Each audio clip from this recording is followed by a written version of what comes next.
All of you are welcome back to the session.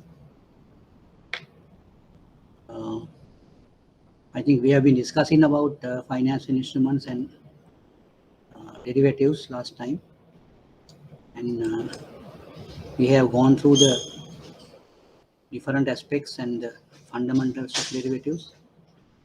We went through the introduction to derivatives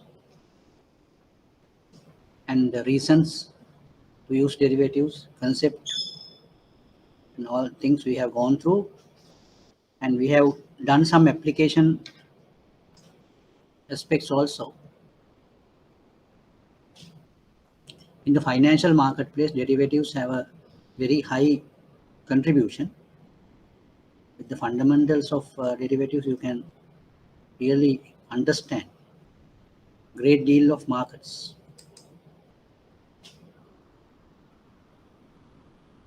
And basically, we have gone through the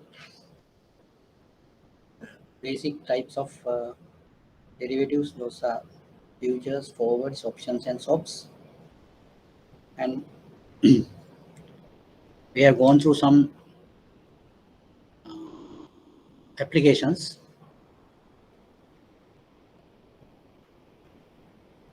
Now it is the value is derived from an underlying security. Though we say underlying instrument, commodity stock or a stock index, but there are some other derivatives. It depends on several other aspects like weather and temperature or something like that. Then here we have gone through this introduction, and we went through the different definitions given to different types of derivatives. Now these are the reasons at which we deal with derivatives, because of the volatility. And under derivatives, we can achieve certain things where you have to hedge or speculate or whatever. And sometimes we do arbitrage also by using derivatives.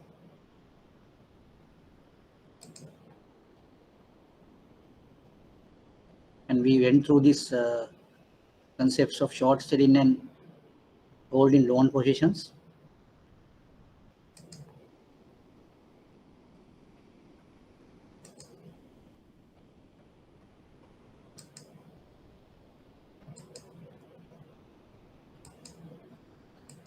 And we went through the options, call, put, and all that. And later we just started doing certain way of calculating the option pricing. Now we went through that. Of course, the issue here is unlike other derivatives. Now we went through the basics of forwards and futures. None of the derivatives we don't need to pay a premium. But for an option, the option buyer or the option holder should pay a premium to the option writer for that premium, for that option. So whatever the option you go for, either it can be a call option or a put option, the option writer is entitled to a premium, and the person who purchases the option should have to pay that amount to the option writer. So that is what you call the option premium. Now, when you write a call option, now in the case of options, the highest level of exposure is with the option writer. So therefore, the option writer should prepare, or he should arrange some type of compensation for that particular option writing, since the option writer bears the highest level of risk for that option. So then there are methodologies to arrive at the premium for a particular option. I think last time we discussed about that option pricing methodology. Basically, the options are in two types. Whatever the option, the call or put, we call, if it is an option where a fixed maturity date is applicable, so such options are called European options. There's another type of option where the maturity can happen during a period of time, any day in that period. Such options are called American options. Now, in the case of premium calculations, it is difficult for us to find a method to calculate premium for the American options, but we can straightforwardly we can go for a option pricing methodology for European options. And we last time we discussed about a certain option pricing methodology, and we call it Black-Scholes option pricing method. Black-Scholes option pricing method. So that we went through last time.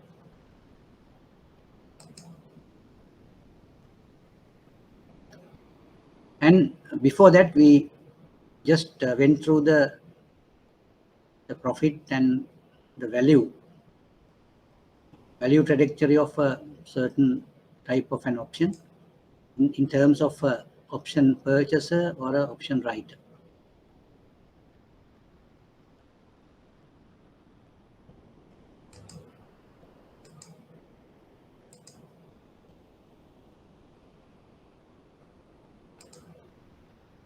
Okay, now we just want to elaborate on that option pricing model this time today.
Right, I will just put on the board the option pricing methodology of Black-Scholes formula.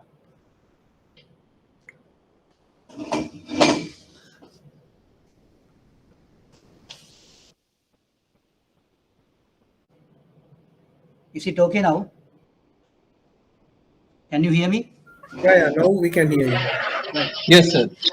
Right. Now I have just put the option pricing, Black-Scholes pricing equations.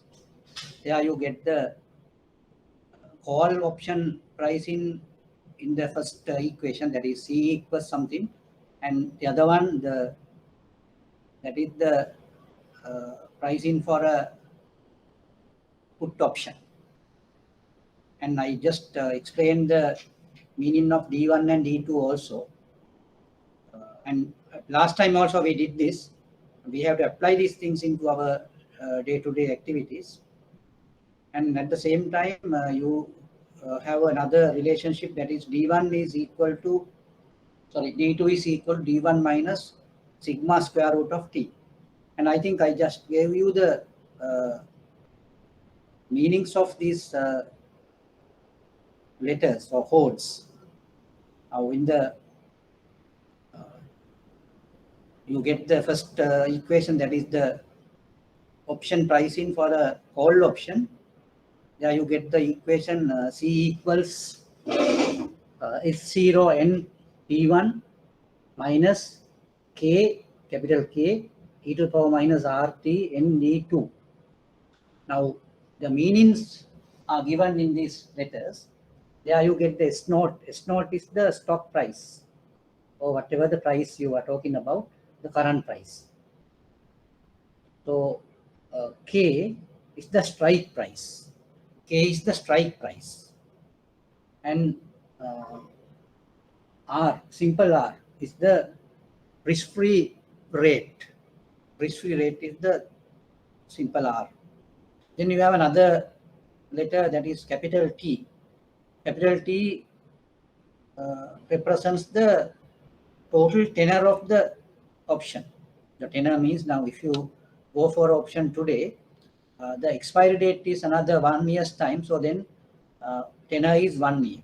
T equals 1 in that case. So that is how the things are represented. And then you have these D1 and D2 also. D1, I will just go to the next pricing equation, where the put option price is taken, that is P equals K e to the power minus RT into n minus D2 minus S0 n minus D1. There also you have the same letters. So what you need to understand is, this is a standard notation.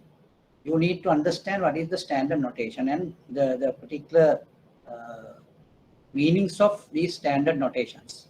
So K stands for the strike price, simple R stands for the risk-free rate, T stands for the tenor of the option contract, S0 stands for the stock price at the time of purchasing the option. So that is how these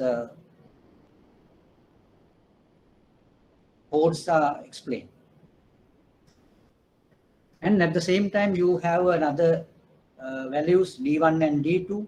D1 is equal to log S0 divided by K plus R plus sigma squared by 2 into T. Here the sigma is the volatility of the price, or the price volatility is the sigma. And when you just get the value of D1, so you have to see the respective area of the normal curve by looking at the normal curve tables. So that is how you can apply these things. When you want to get the normal curve table, sorry, when you want to get the D1 and D2 values, and after getting the D1 and D2 values, you should get the you should get the area under the normal curve on these D1 and D2 values. So for that, you have to go through the normal curve tables.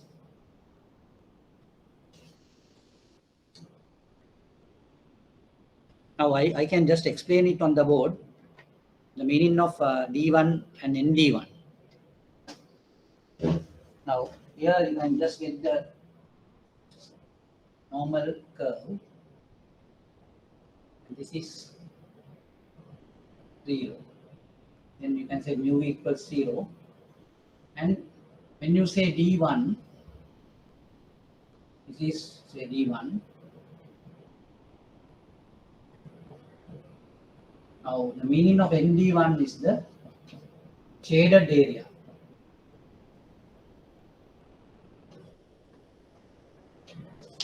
Shaded area. Now shaded area is taken as ND1. Now you can just look at it. D1 is the x-axis value. So that x-axis value, if you note there, and then if you draw a line, perpendicular line to meet the normal curve, then the area to the left of that line is the representation of ND1. So that is the shaded area of the normal curve, which you can look at the normal curve table and get.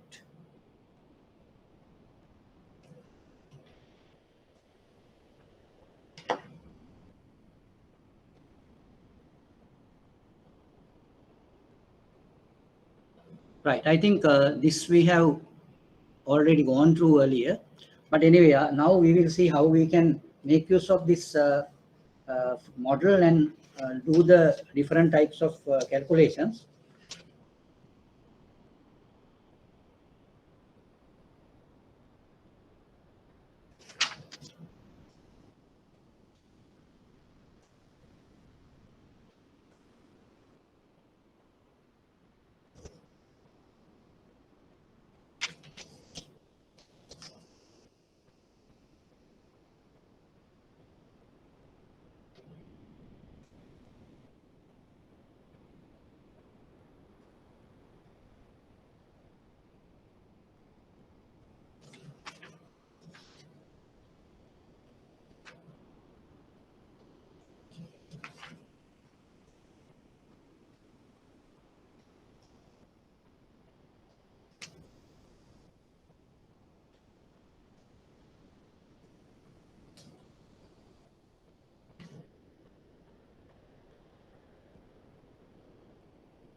Right. Now I will just work out a sum using these formulas, and I think I will just put the sum on the board.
Right.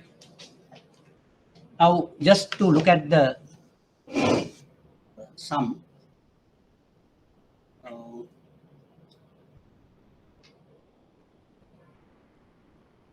Calculate the price of 3 months European put option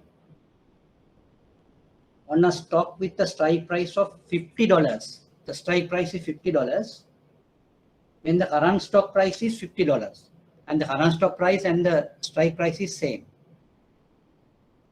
The risk-free interest rate is 10% per annum, and the volatility is 30% per annum. Now all these are given now. So what you need to do is you need to extract the information from this sum, and you can apply it to the formulas and arrive at the value. So can you do that? Now you can go through the sum. There you get calculate the price of a 3-month European put option. 3-month European put option on a stock with a strike price of $50 when the current stock price is 50. The risk-free interest rate is 10% per annum, and the volatility is 30% per annum. So now what you can do is you can just give the values for each letter. Now, for example, now tell me what is K? What is K? Yes, what is K?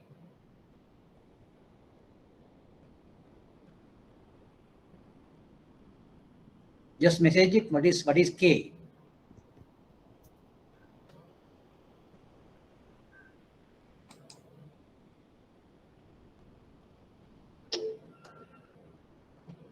Yeah, K is 50. K is 50. Yes. Right. Then you get what is S0? What is S0? S0 is also 50. S0 is also 50. Then what else? What is R? What is R? Yes, what is R? R is 0.1. Yes, correct. R is 0.1. And what is T? Capital T?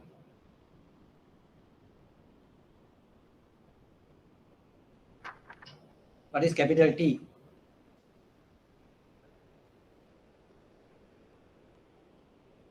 The options tenor is given here.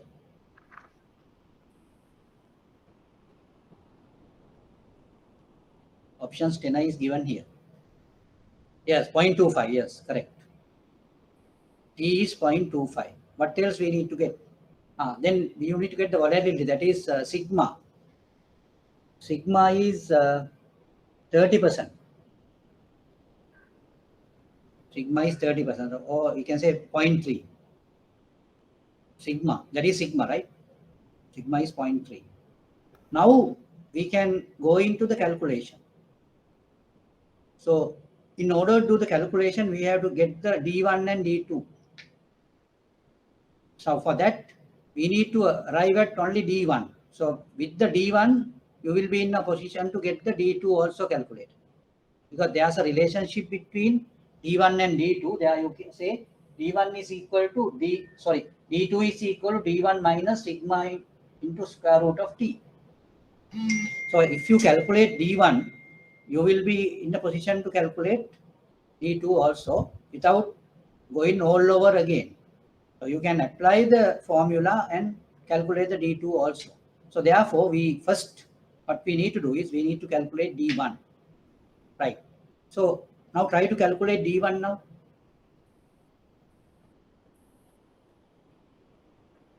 Just to see what is D1.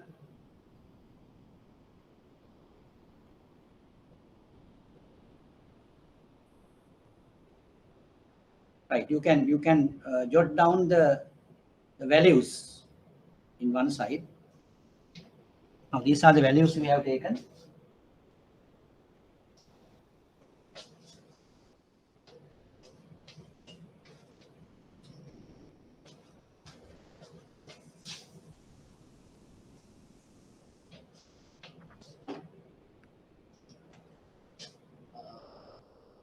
S0 is equal to 50. K is equal to 50. Then simple R is equal to 0.1. Sigma is equal to 0.3. Yes.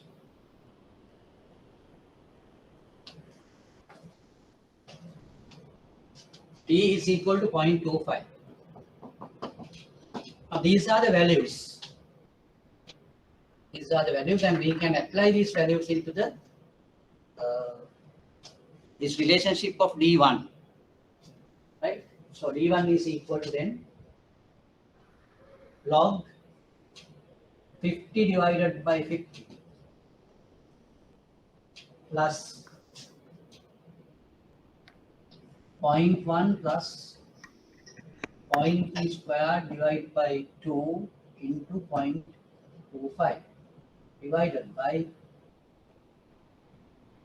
0.3 into square root of 0.25. Now this is the equation for D1. This is the equation for D1. So D1 can be calculated by applying values to that equation. So can you do that? Can you do and just get the value for D1? Now what we are doing is we are trying to get the put option premium calculate. For that we need to get D1 calculated at the beginning. By calculating D1 we will be in a position to calculate D2 also. So then afterwards we can calculate P. Hello? So yeah. Oh, what is here? Yes. Anything you need to clarify? මම අහලා බලන්න එක්කෙනෙක් ඉන්නවා Hello. මෙයාගෙනුත් හරි අමාරුයි ගණ්ඩ එකක්. එදා සුරංගියක්කට මේ අහලත් සුමානකට පස්සේ කිව්වේ මේ තියනවා කියලා. ඒතකොටත් මේ සුරංගියක් එකක් හොයාගෙන තිබ්බා. මම අහලා ඔව් මම අහලා බලන්න. හරිද? Work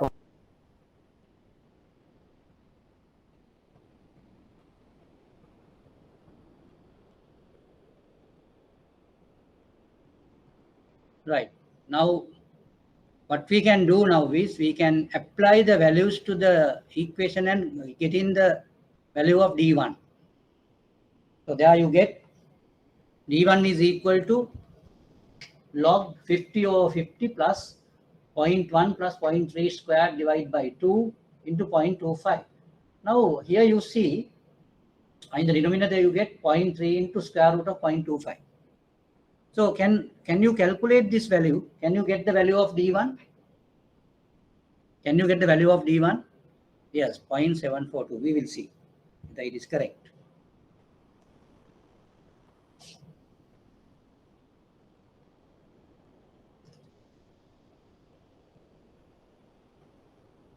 It is 0.1 plus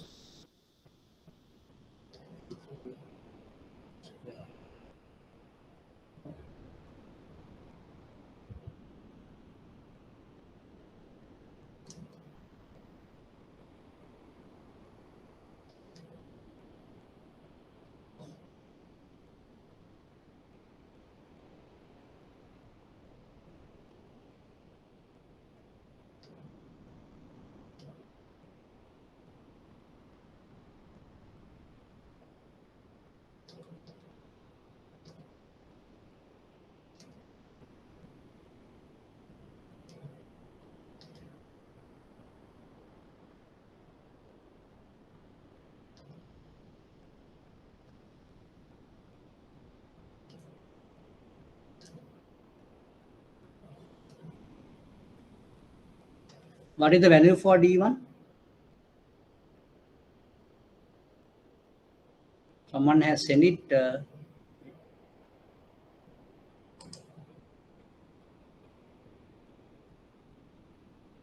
Samit,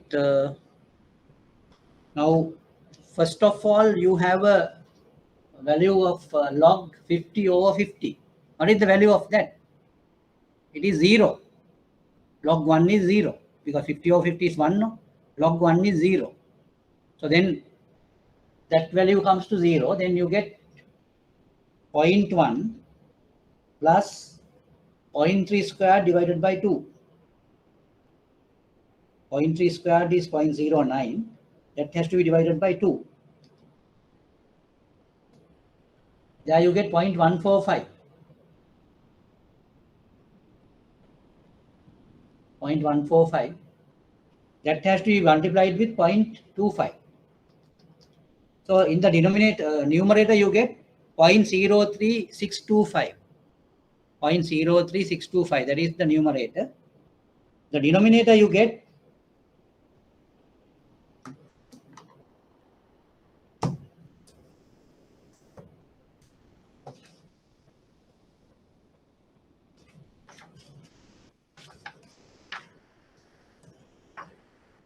in the numerator you get 0.03625. In the denominator you get 0.3 into 0.25 squared. So first of all you get 0.25 squared into 0.3. You get 0.15. So that is in the denominator. So that what you have to do is you have to divide 0.03625 with 0.15.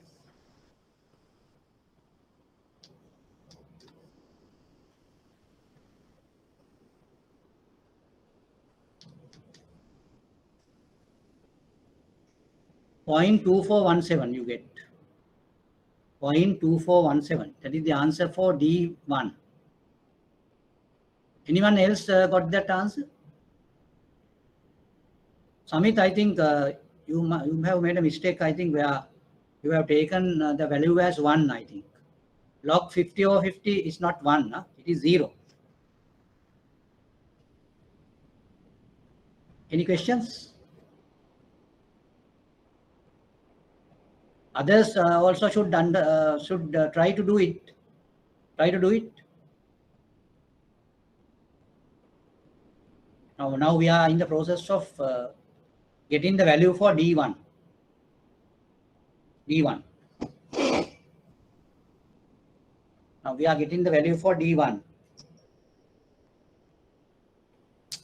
Samit has sent the value, but that is, it seems that is wrong. But you can see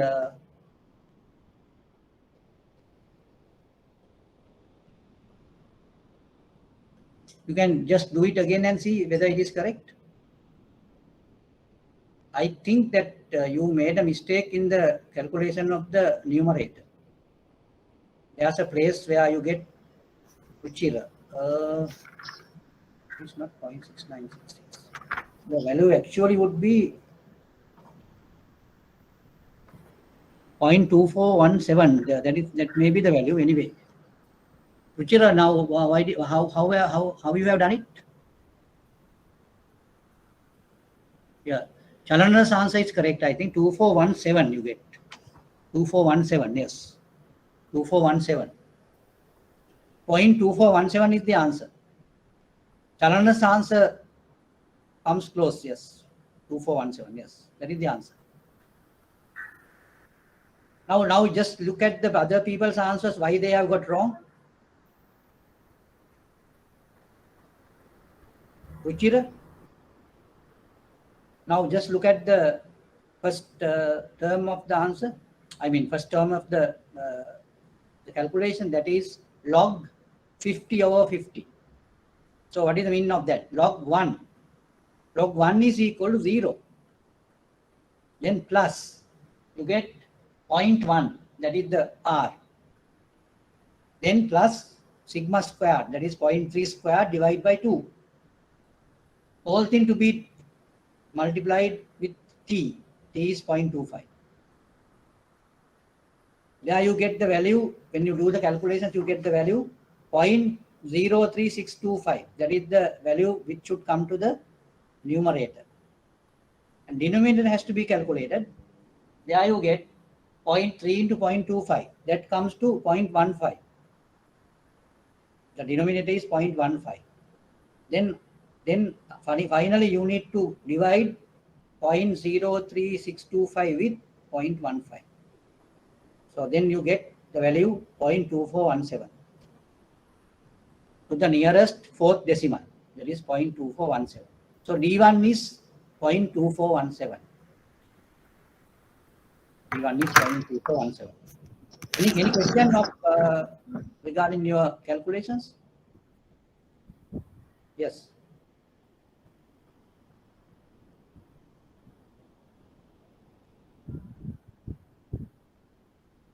The denominator, what is the denominator? 1 point? Yeah, denominator is that is sigma into sigma into square root of t. Now sigma is 0.3, square root of t is square root of 0.25.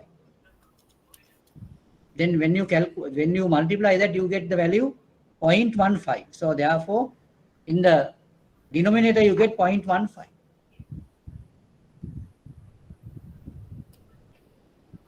Ruchira, have you done that, Ruchira? Yeah. So it's I think you might have made a mistake in that log 50 over 50. So that yes. should be 0. Yeah, that is 0. And sir, there are the plus 1 plus 0.3 Yeah. into 2, no? Yeah, plus 1 plus 0.3 to the power 2 divided by 2. So that is the formula. No? Yes. R plus sigma square divided by 2 into t. That calculation is correct. Yes. Right. Now we have calculated D1. Okay.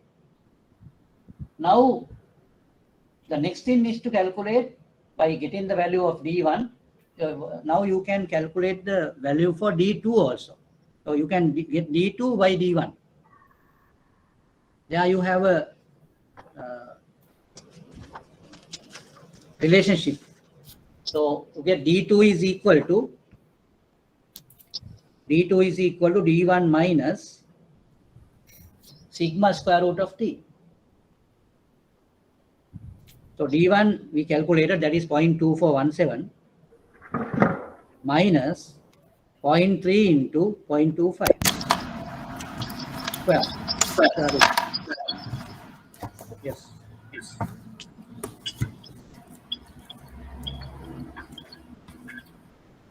I think now you all can calculate D2 also now.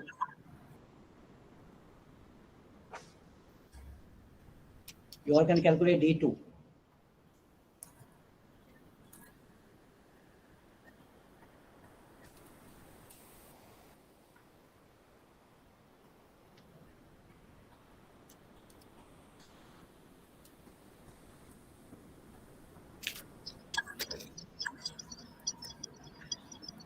What is the value for what is the value for D2?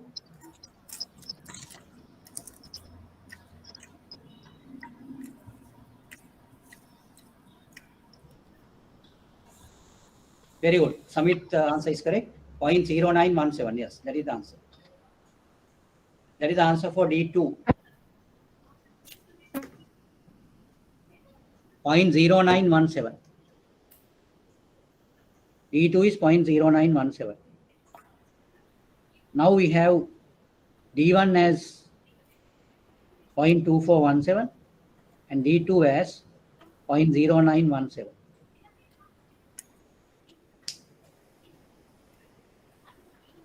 Right, now we have already calculated D1 and D2.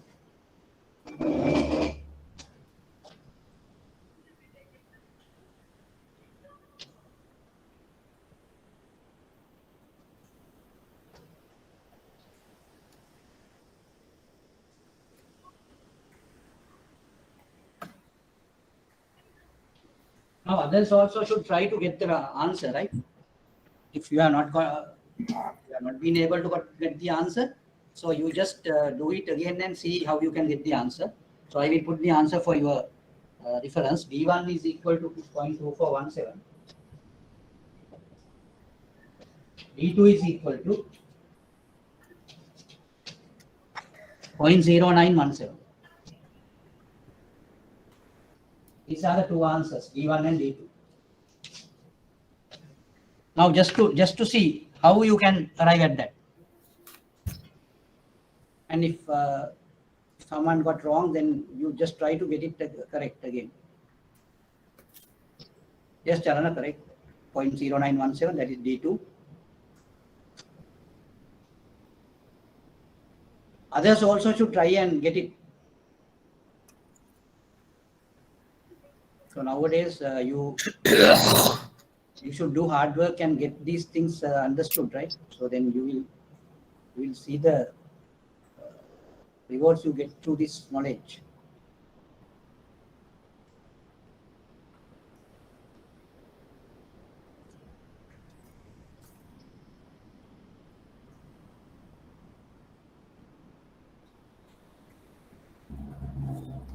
Right. Now then we will now go to calculate the P value. That is the put option premium. P. There's a formula for P. Now what we need to do is we need to apply, or we need to substitute the values what we have found into that formula. Now that is what we need to do now. For that, first of all, you need to get ND1 and ND2 calculated. Or now for the calculation of P, we need to get minus N minus D2, N minus D1. So what is the meaning of that?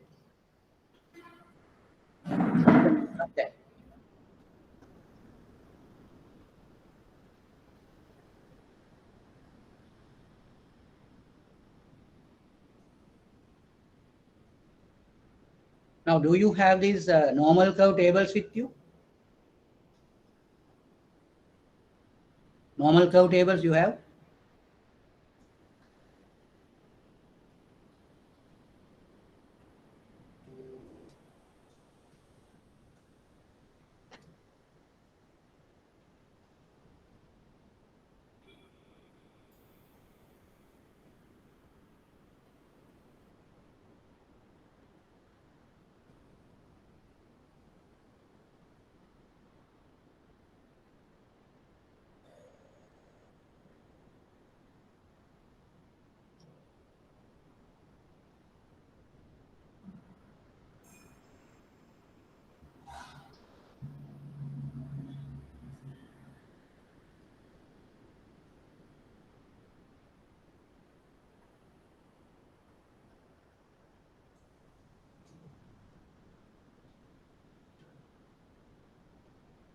වෙන කර normal curve tables අර tables වගේක් ඒ tables වෙනවද අද මේකට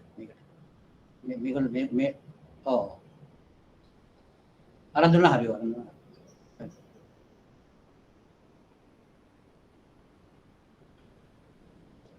Right. Now what we need to do is we need to get these values substituted in the formula. In the formula you have P equals KE minus RP into N minus D2 minus S0 N minus D1. So that is the relationship to calculate the put option premium. So then you have to see P equals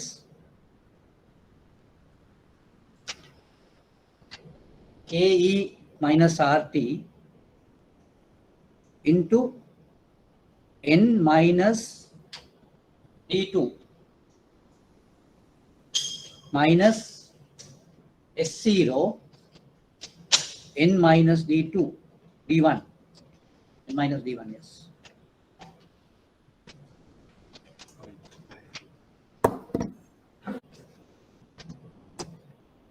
Right, now you can just do the calculations for N minus D2 and N minus D1 because you have already calculated D1 and D2.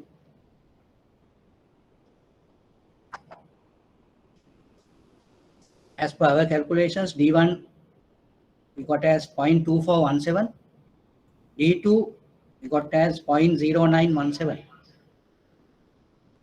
So what we need to now do is we should get the relationship for the put option premium, that is simple P that is equal to k into e to the power minus rt into n minus d2 minus s0 n minus d1.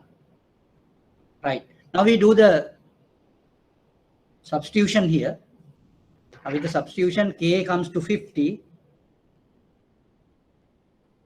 50 into e to the power minus 0.1 into 0.25. Then n minus d2 is minus 0.0917.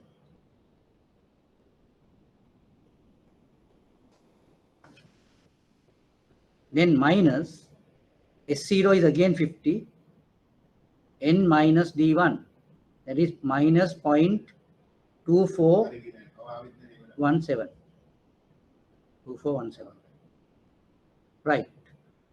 Now our requirement is to get this 50 into what is e to the power minus 0.1 into 0.25. So that we can calculate through a calculator. Okay.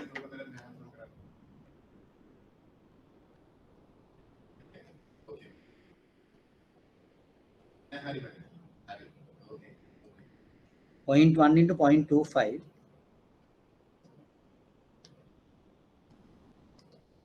Yeah, you get the minus value and E.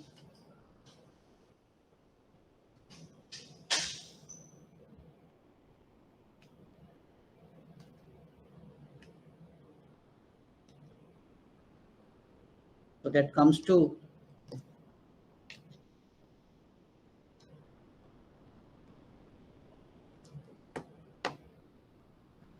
now I have calculated the value for e to the power minus 0.1 into 0.25. I got the value for that 0.9753. 0.9753.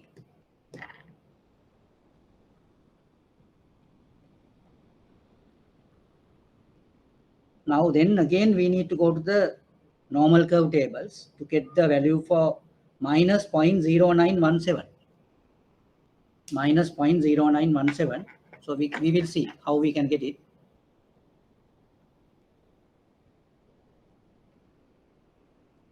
So you go for the minus.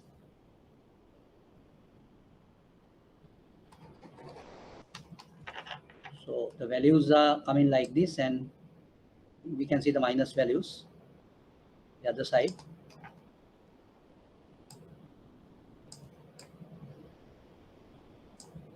Yeah.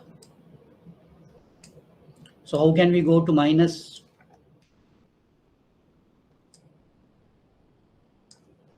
Yeah. Minus 0.9. Yeah. 0.9 is there. How are we going to go to 0.9? Now 0.9 is here. Now are you following this? We need to get the minus 0.917.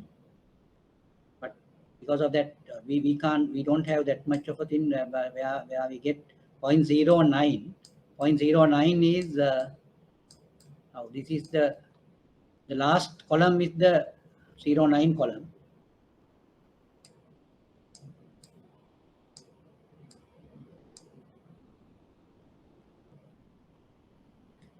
That comes to 0.46414. 0917. 0917.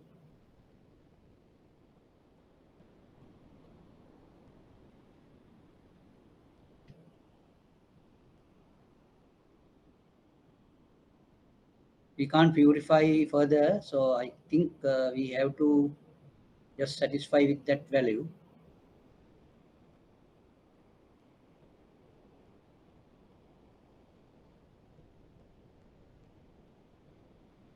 Since it is 1, you can say 0.92. Even though it is 2, you are not in a position to just purify again. Therefore, you need to get the value as 0.4641. 0.4641. 0.9.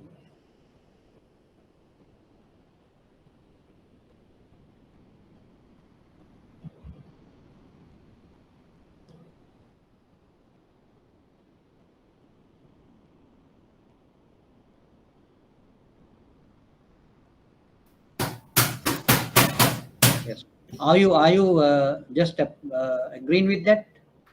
The value for n minus 0.0917 is 0.46414. 0.46414. Any question on that? Now we are in the process of getting the value for n minus 0.0917. So we have to use the normal curve table, and in the normal curve table you have to go for the minus values, and in the minus values you get 0.0 something. So we have to get 0.0917. Even though we have 17 in the tables, you can go only up to 0.09.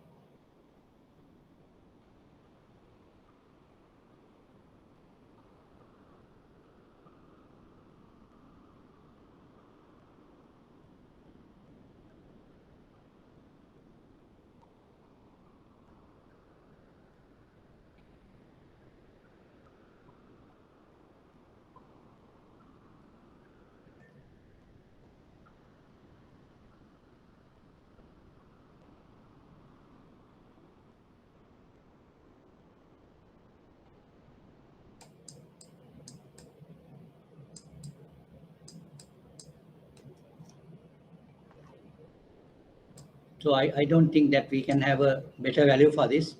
We have to just satisfy ourselves with this value 0.4641. Say we are not going to take the fifth decimal, so we can go up to only fourth decimal. So it is 4.4641.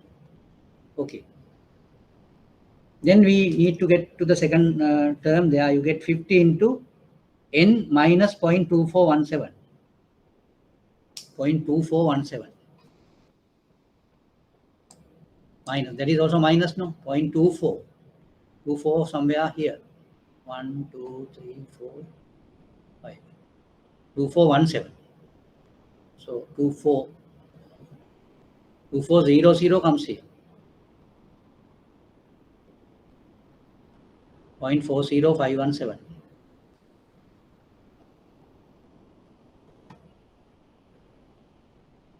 40517. But it is not the exact value. That is the value for 0.24, minus 0.24. But we need to go for minus 0.2417.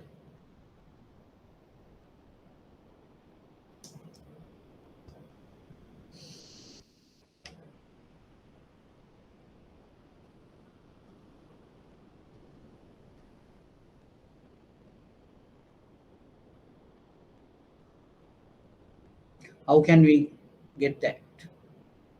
Then there's a 0017 portion of it. So that we need to clarify.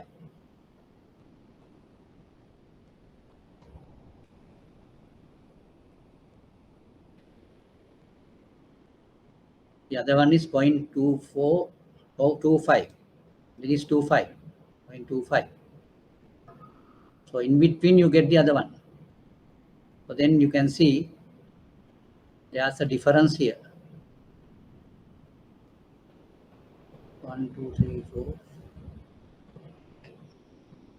517 to 129. The difference is that. That difference you have to see. Right. I do a calculation and add something here. Now this is a value of 0.01. You have this 24 and 25. 0.01. 0.01 distributed with 40129. 40517 minus 0.4012.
So there are this when we calculate this C, Yeah. now ST would be this 50 and ND1, that is what we identified to Yeah, 0.241. no, I am now, I will try to just calculate, not C. C we will calculate further. Ah, I mean, okay. we are going to calculate P. So in Okay. the calculation of P, what we do is 15 to e to the power minus 0.1 into 0.25, n minus 0.0917.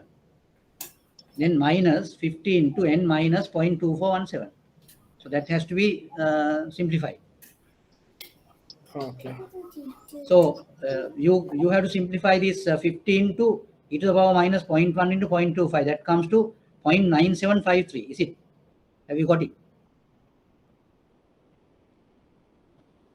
E to the power minus 0.1 into 0.25. If you use a calculator, you can get into that value. That is 0.9753. Now I'm just talking about e to the power minus 0.1 into 0.25.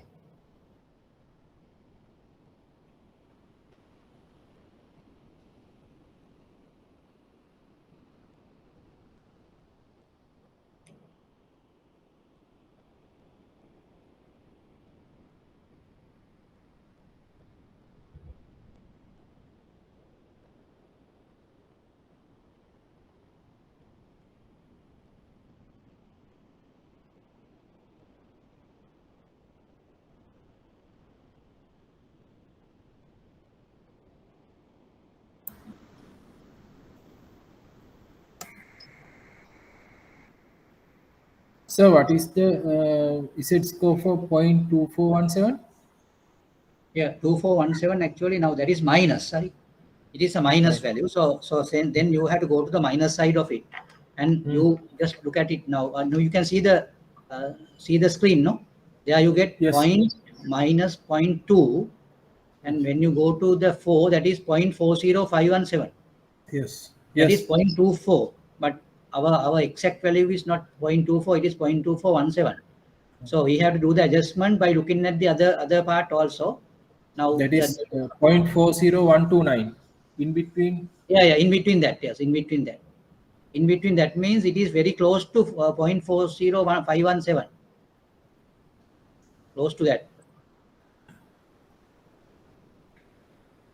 because that distance is not so long, no, because it's only a 2417 means 0.0017's distance only from that place onwards. So therefore 0017. 00388, the Yeah, difference. that is a difference. Yeah, that is a difference. That is a difference. So in that difference, you should see uh, the part available for that. So that's So can we divide that by 100? yeah. That can be done. No, it's like this. Now what you say is 0.00388 is the total uh, interval. No, that particular range is that. The range is 0.00388. But what we need is to see uh, the range, the particular amount for say 2417, 0.0017, right?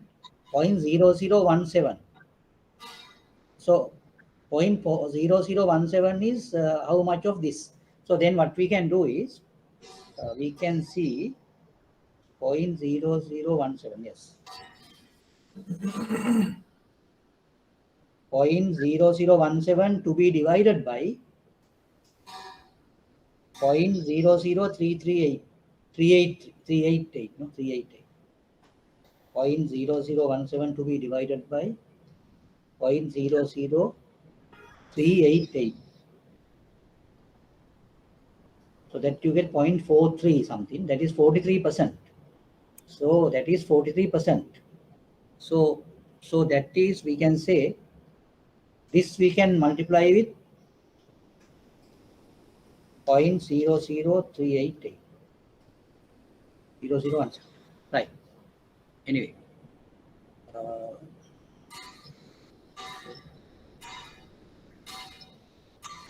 So is it 0.000696? Yeah. So that we can adjust for this, and you have to deduct that amount from this 0.40517. You deduct that amount, then you get the value.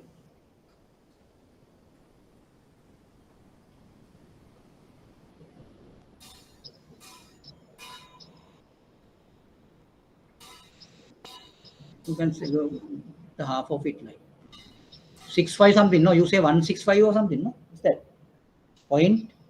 You say 0.0006 0.00 596.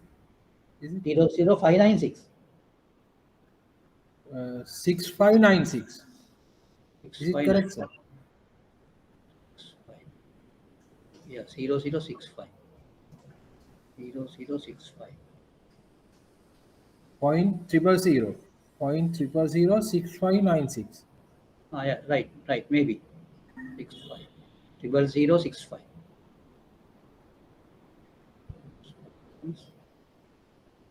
Yes, it can be something. Yeah, 0.00 0.40517 minus, what is the value you said? 0.40517 minus what you have said, 0.000. 6596.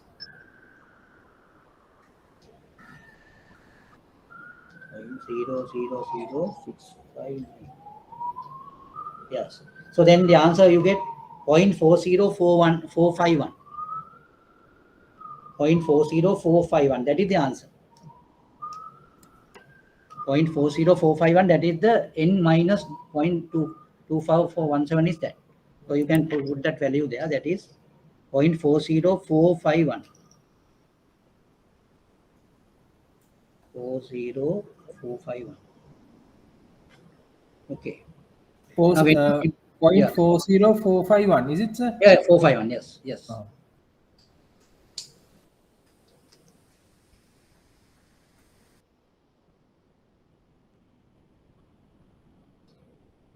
When you get the value, exact value is 15 to 0.9753 into 0.46414. 2263 minus 15 to 0.40451. You get 241. 241 is the premium. Actually, you get 2.4082. What that value?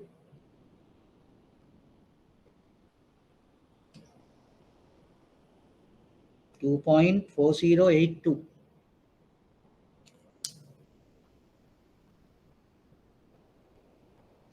Into 0.9753 into 0.46414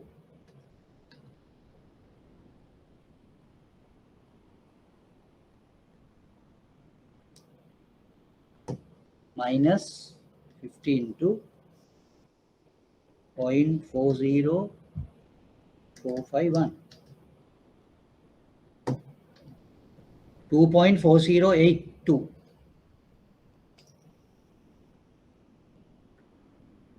That is the premium for the put option. So the premium comes as $2.40. That is approximately 241. 241 is approximate value is 241. That is the premium. Put premium is that. Now, in the same manner, we can calculate the call premium also. Just get the call premium also.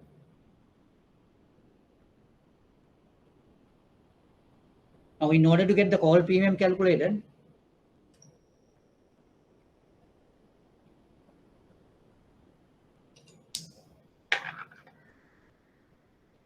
it is given as the S0 ND1 minus KE minus RT ND2.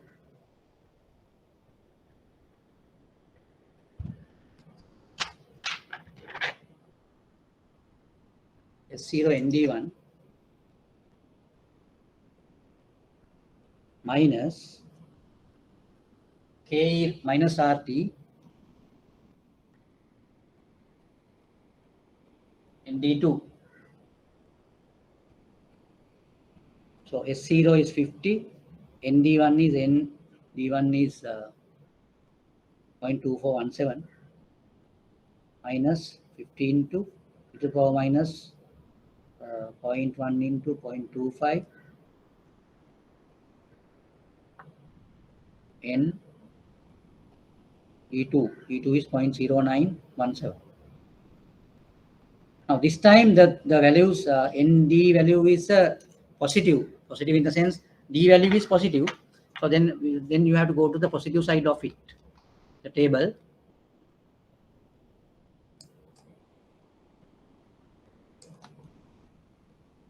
You need to go to the positive side of the table. Yeah, 0.24.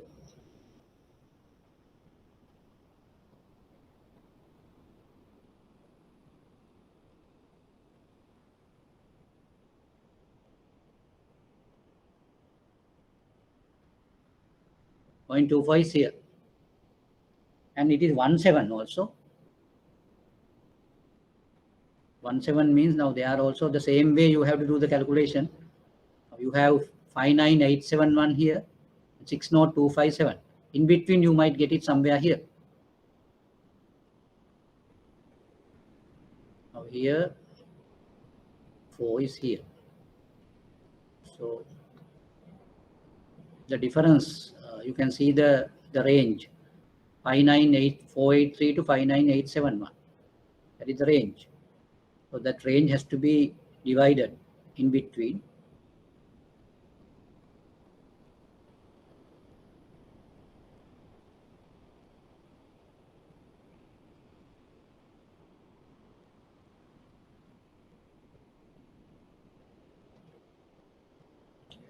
So can you get the value for that? N 0.2417.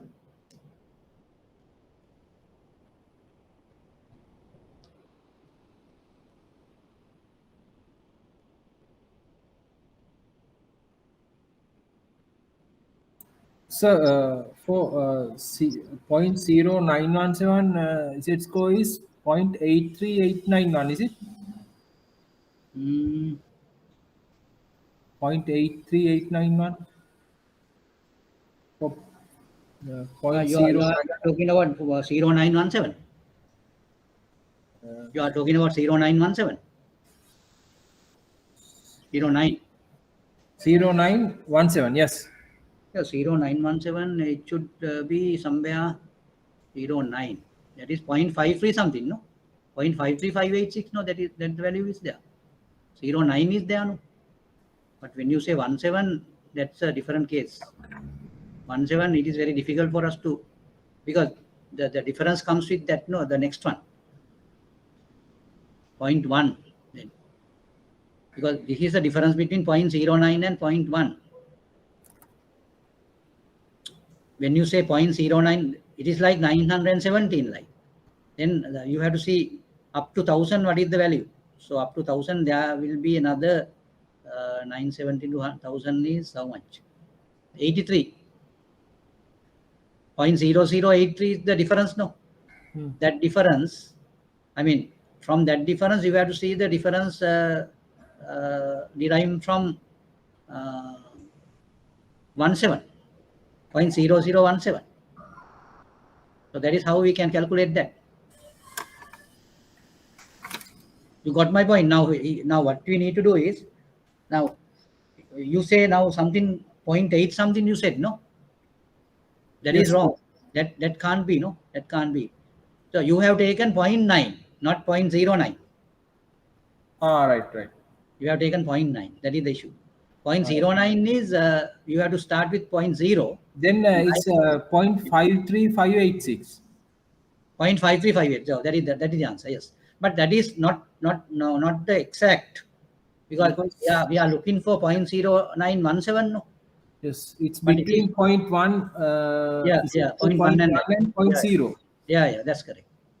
Uh, So there you might get 5368 something, maybe 53983. 983 is the other one. No, so it is Yes. before that. So that is that may be about 53 say 53 5 sorry 5361 or something, 610, 53610, that may be. So there's a way of doing it. Now you can see to the next level, what is the difference, right? The difference would be, you can see that difference you calculate, no, 0.53983 minus Difference is 0.00397. 0.00397. Yes, Is it correct, sir? 0.00397. Yes, 00397. Right. Then we have to see now this difference, how much is derived by that, that difference. That difference is how much? It is 0.0017. Is it 0.0017? Yeah, 0017. So Yes. we have to multiply with this 0.0017. So you get 0.5067. 0.5067 added there. Yeah, 5067. No, yeah, 5 zeros. 6. So then your answer will be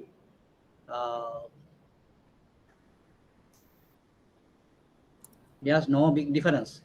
0.53587. You can say that way. 53587 is the answer in that case.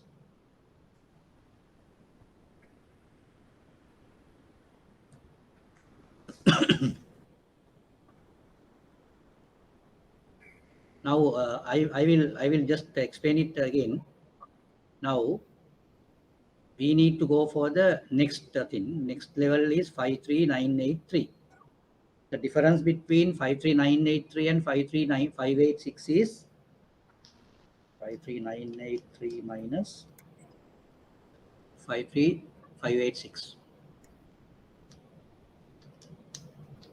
That is 0.53983 minus 0.53586.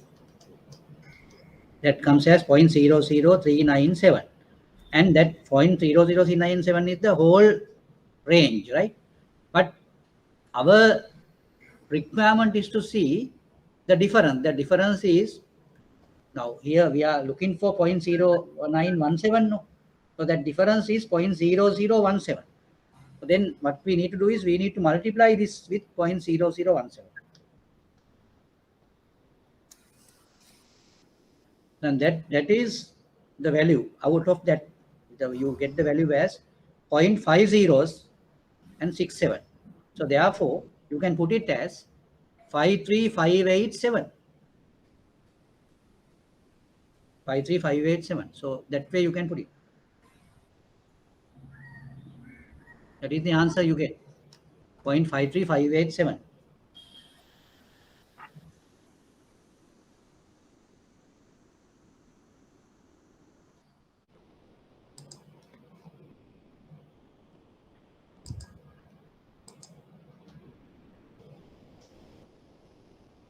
Right. Is it okay now? With great efforts, the link has now been restored. Hello. Are you with me? Yes, sir. Right. Right. Now we have been discussing the calculation of call option premium. And there we got this 0.2417, that is D1 value, and the D2 value is 0.0917. And we have been just looking at the normal curve tables. There you have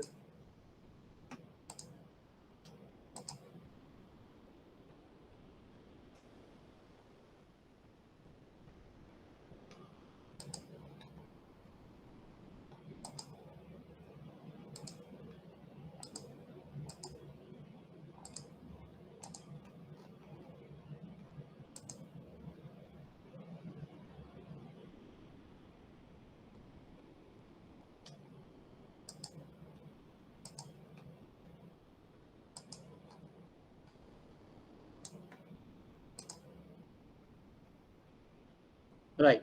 Now see, you see the normal curve table on the screen. Can you see the normal curve table on the screen? Yes, sir. Right. Right now, actually now we just said that 0.09 is coming to 0.53586, and there's another remaining part. That remaining part, if you add that remaining part, you will get it as 0.53587. So I just get that value as 0.53587. That is the value for n 0.0917. That is 0.53587. Now we go to the next value, that is n 0.2417. So that value also can be taken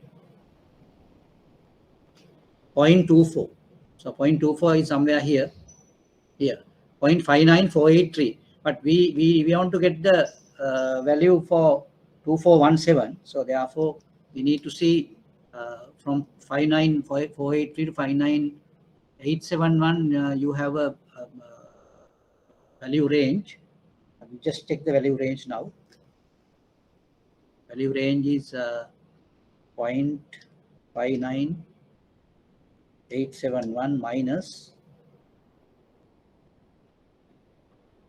0.59483. So that is 0.00388. 0.00388 is there. So that we need to see the difference here is 0.17, that is 0.0017.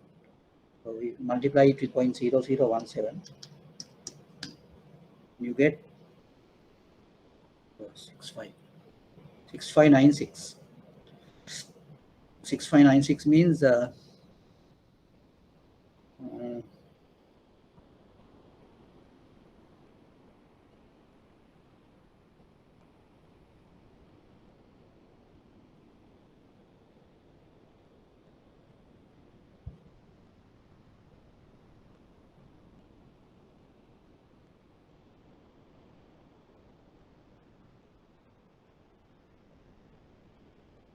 you can say 66, then 598483 plus this one, 0.59483 plus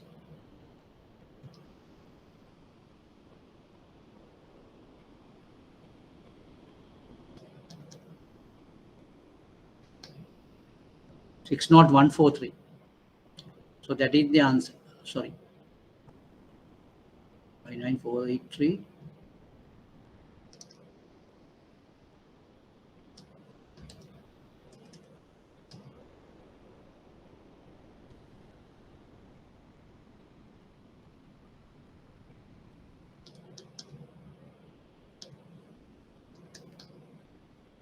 59548. 59548. You get 59548.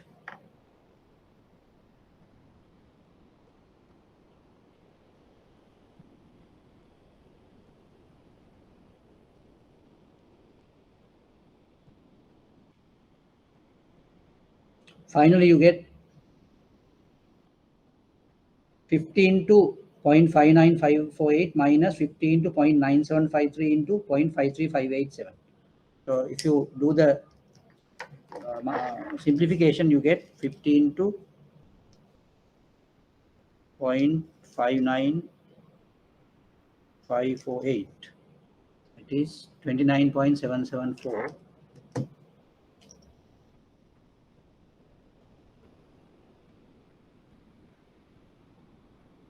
minus 15 to 0.9753 into 0.53587. It is 2613.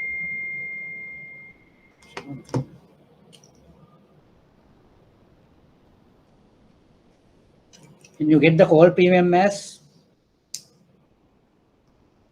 29774 minus 26.13, 3.644. Call premium is $3.644. Put premium is $2.4082. Now, are you okay with that?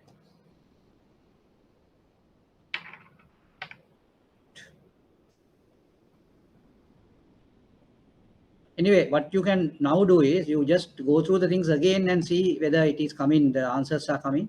So I have now just declared the answer as the put premium is 2.4082. Put premium is 2.4082. Call premium is 3.644. So you can just work it out and see whether you are also getting the same answer, right?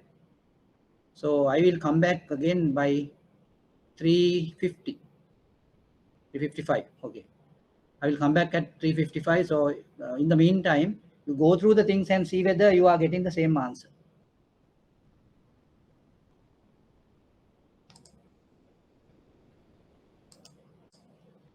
Right, now come back to the session.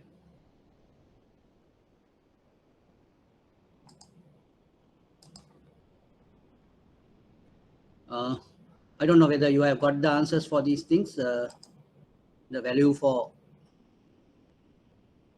call option premium and the value for put option premium.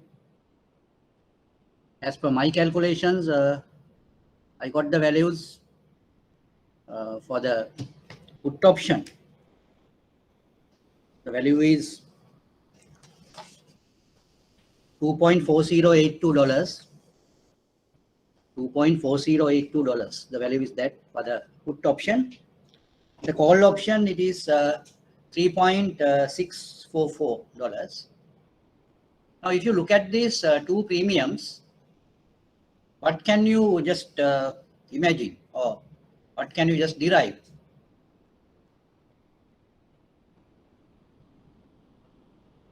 Our earlier discussions, we had an idea where the call option premium and the put option premium is concerned. Which premium is more risky for an option writer? Is it put option or the call option? Higher risk or higher exposure is normally coming from which options, put or call? You should give an answer for that, because now these things are very important. So rather than working out sums, you need to have the idea. What do you say?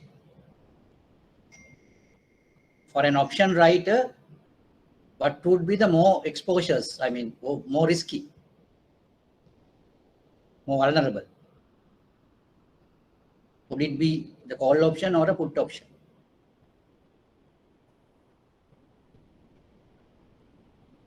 Yes.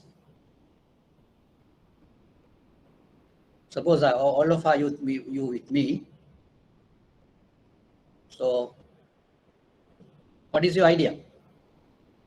Now that idea is really confirmed through these values, through these results.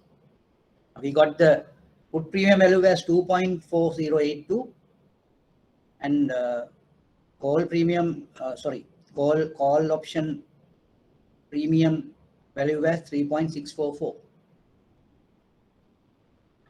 So then how do you say that? What is more risky? Write in a put option or write in a call option?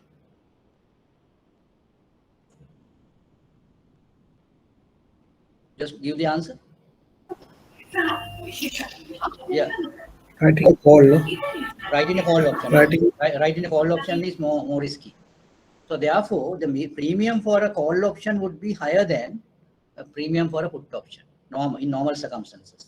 So therefore, now here you see it is 3.6 as against 2.4 for the put option. Right. Now, for the time being, now I just told you the implications of premiums. And fortunately, the European options, the premium calculation is very straightforward. So we have a formula, we have some other type of analysis and all. So with all that, it is not that difficult for us to calculate the put premium or call premium for a European option. But the issue is, if it is an American option, the methodology it will not really possible for us to calculate put premium or a call premium for an American option, because the problem is it is not a fixed maturity. It can be exercised during a period on any day. For example, say if the maturity period is 1 month, and in that 1 month period, any working day, it can be exercised. So therefore, it is very difficult for us to see in which day it is being exercised. So we have to have a certain projection for that. Taking into consideration the strike date or the maturity date, then the premium has to be calculated on that basis. So therefore, it is very difficult to calculate a premium either for a call option or a put option on an American option. But there are methods to do that. But it is really beyond our syllabus. So, but what I need to tell you is, even though we have not done it, there are methodologies to calculate the American option premiums, and we have to go through another random function to do that.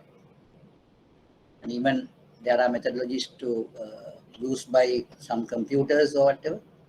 So therefore, it is not that difficult for us to do a calculation for American option even, but it is beyond our span of syllabus. Right. Now, however, then what I want you to do is, you should make sure that you are in a position to read a certain type of problem or issue and see how you can apply the premium calculation formulas or whatever using the information given in the problem. That you should practice. Otherwise, you might not be able to understand the notations even. Therefore, I advise you to practice it by working out several sums. For that, I can just give you some exercise or whatever.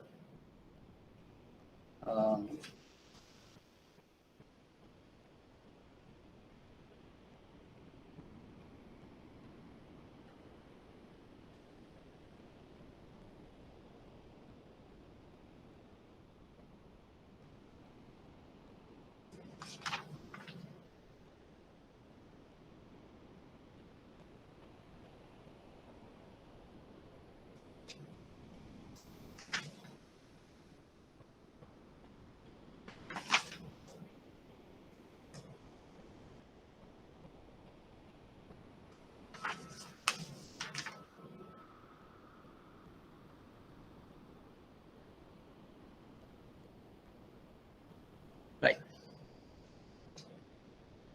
Now, anything you need to clarify here? Anything you need to clarify here?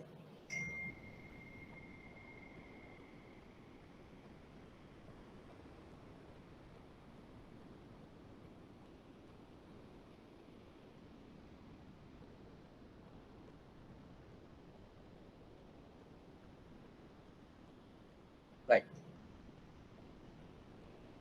Now I want to take you to a certain website where you can get an idea about the derivative transactions in the global markets. because all these transactions are taking place in the global markets. Whatever the derivative you say, all are in the transaction tables of global markets, where you have these forwards, futures, options, and swaps. But in some cases, those things go as over-the-counter type of transactions, and at the same time, there are some other portion which goes as exchange traded. You know what is the meaning of exchange traded and over-the-counter? Exchange traded means the buyer and seller has to go through an exchange, like Chicago Mercantile Exchange, Chicago Board of Trade, New York Mercantile Exchange, or whatever. That type of a global exchange, a derivative transactor or a person who is engaged in derivative transaction, either for a sale or a purchase, they should go into a exchange. Such transactions are known as exchange traded transactions. Exchange traded transactions. So therefore, in any exchange, a transaction can happen as an exchange traded transaction or a over-the-counter transaction. But there are some types of derivatives which may not take place as over-the-counter transactions. For example, the futures. Futures transactions would not take place as over-the-counter. It is always an exchange traded transaction. Some of the options also has the same characteristic. They also don't have over-the-counter basis. They also should go through an exchange. So what are the implications of exchange traded transactions and over-the-counter transactions? If you have two parties, whatever the conditions they agree on, they can just exercise the derivative transactions, and we call it an over-the-counter transaction. But if you want to go for an exchange traded transaction, you have to go to an exchange, and there you get several standard type of derivatives, either options or futures, whatever. Or you get sometimes swaps. All are exchange traded, or all are standard type. So for such transactions, you can engage as a buyer or a seller, whatever it is. So such transactions are known as exchange traded. At the same time, through an exchange, you can do even over-the-counter transactions. There are a set of transactions which can take place as over-the-counter. There's no barrier for that. Right. Now, because of that, and there are several other implications of global markets, especially the global derivative markets. So therefore, for a information type of knowledge or the descriptive type of knowledge, I will take you through a website where you can gather so much of information with regard to the global markets, especially the derivative markets. Right. I will open a tab and now just do that.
Can you see this things on the screen? Yes.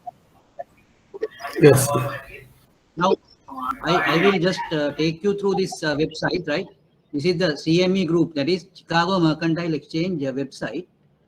And I have just logged in, and I just created an account on myself, and you also can do that. So what you need to do is you need to go for create an account feature, and you can just give your email address and your passwords and all, and then you will be in a position to log in to the CME group website. So I just want to show you the way it can be used. Right now, by using this website, you can make use of the tools and resources in that website, access a variety of tools and resources to help you expand your understanding of what is happening in the futures, options and OTC markets. Discover opportunities and watch for trends across all asset classes. So that is why we have just taken this website into consideration. So you can just look at all these things. So what I want to show you is, now these are the different types of features available in this website. You can look at the markets. You can look at the data. You can look at the services. You have some educational opportunities, right?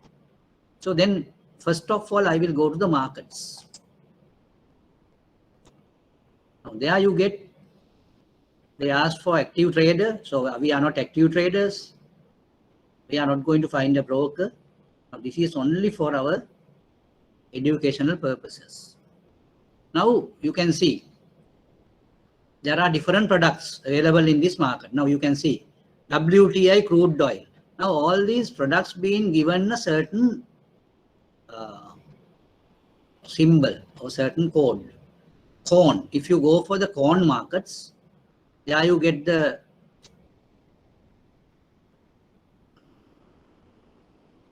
symbol as ZC. Soybean, ZS. WTI crude oil. So that is crude oil means now our normal petroleum, that is taken as CL. Henry Hub natural gas, NG. S&P 500 ES. Nasdaq 100 NQ. Euro FX 6E. Euro dollar GE. So likewise, you have given a certain symbol for everything. And you can go by even the type of products: agricultural products, energy products, equity products, foreign exchange products, interest rate products, metals, options, that way. Or references. So if you, I want you to show you this one. If you go for these options, you can go by options even.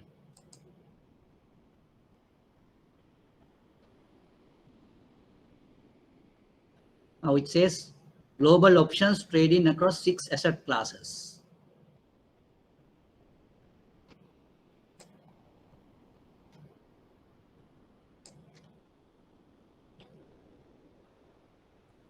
Learn about the benefit of CME group options to manage risk, maximize capital efficiency, and gain simple, streamlined market access. So around the clock options. That means options on futures offer deep liquidity and greater risk management across 6 asset classes and a broad array of maturities and strikes.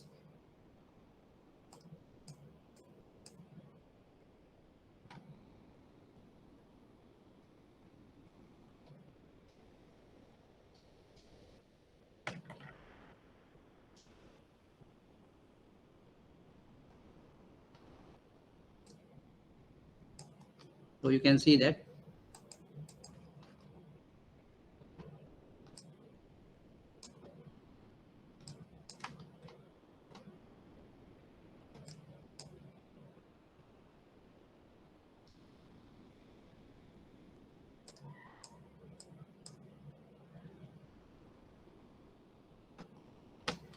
Now you can see the different types of things.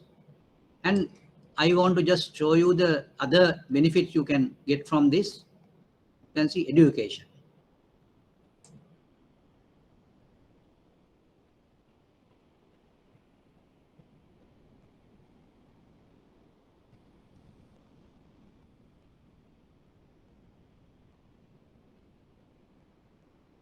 So you can see academic resources, courses and lessons, events and webinars, all are there.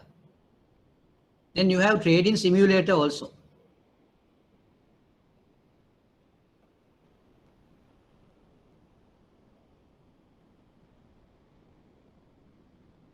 So now I think I just suggest you to go through this futures fundamentals.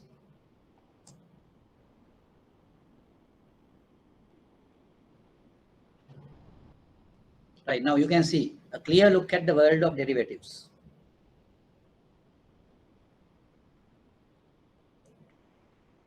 An industry-wide education initiative.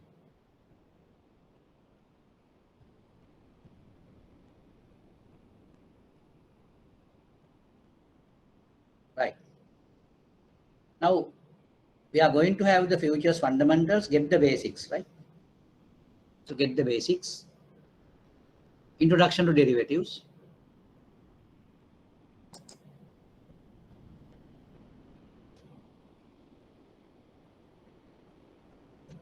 The global derivatives marketplace. Futures. Now you can see these things on the screen, no? Can you see the things on the screen? Are you with me? Yes, sir. Right. So what I need you to do is you just follow this, what I do, and you can get ample information with regard to derivatives through this website. You can make use of that website for your education purposes also. That is why I am just giving you a certain access to this website, and you all can do that. No need of paying anything. It's a free service, right? So you can just go through it by looking at it, and you can learn several things.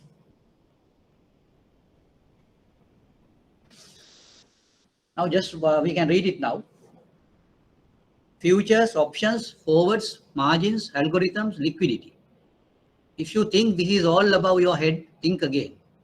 Understanding derivatives starts with understanding one simple concept, that is risk. If you buy everyday products, own property, run a business or manage money for investors, risk is all around you every day. For some, risk stands between them and progress. For others, risk represents an opportunity to invest. If you have bought or sold the home, a car or shares of stock, you know that there is always a risk that the price of what you buy or sell today could shift depending on market movement.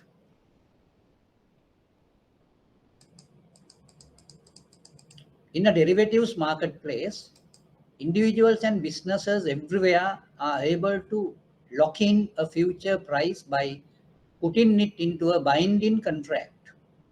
These products are called futures and options, contractual agreements to buy or sell an amount of something at a fixed price at a future date. This enables them to navigate business and financial risk or assume risk in an effort to make money when prices fluctuate. So this is the way we do it.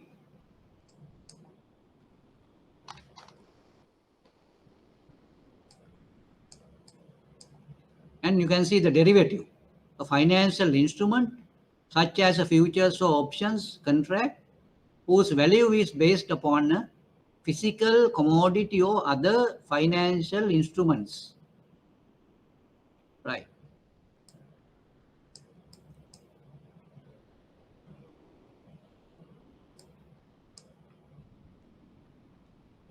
Now there are several things which you can download from here.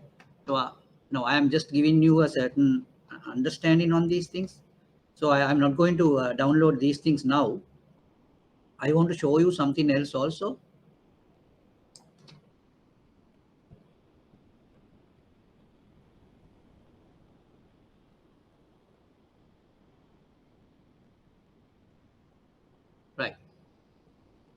And the other thing is, now you can see, here's why futures matter to you.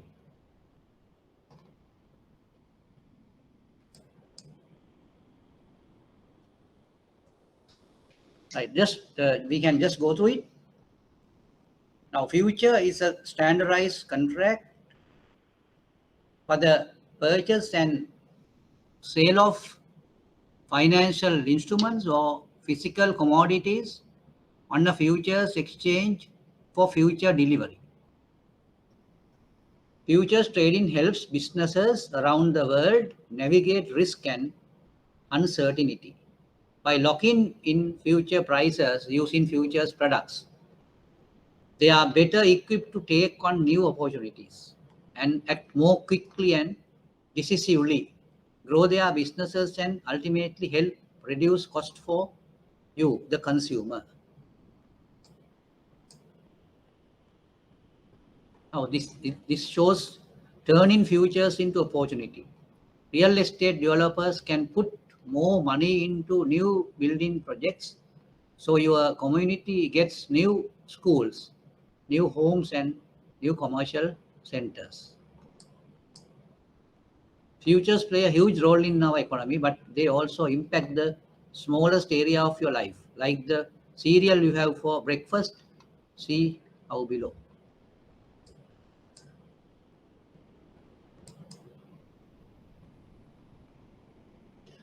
On the surface, the recipe for a bowl of cereal seems simple. Just add milk and find a spoon. But futures play a role in every part of your breakfast. From the grains it's made with to the milk you pour on it.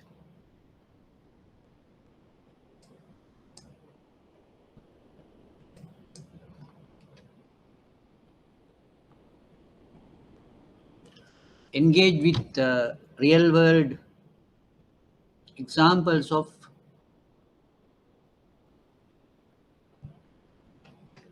core economic principles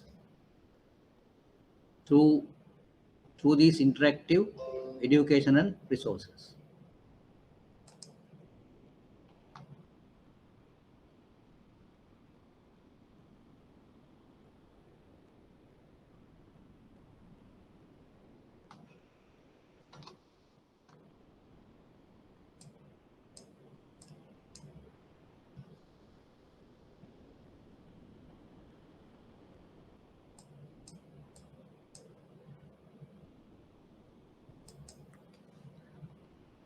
Right.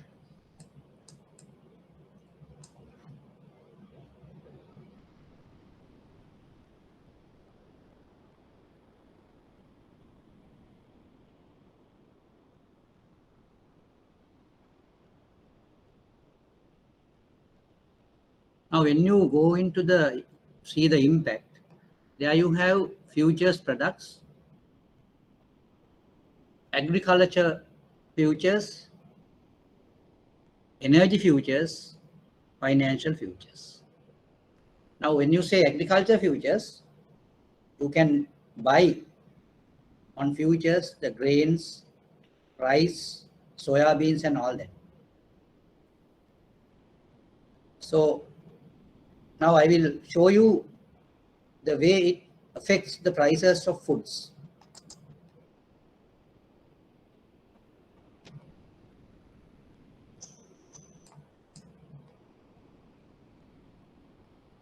Long after all the hedging and speculating and after the physical delivery of the goods under contract, these food products make their way to your supermarket. Because our hedgers were able to set predictable prices for their products.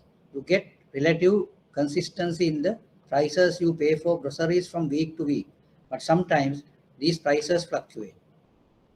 Nowadays, you can just observe all these things, how the prices are fluctuating now. To buy or sell a futures contract in order to lock in the price of the underlying commodity at a later date.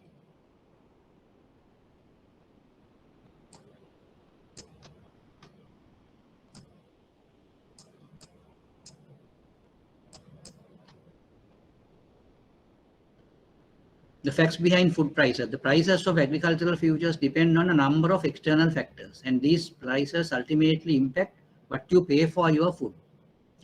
You will probably never have to think about any of this when you are at the store.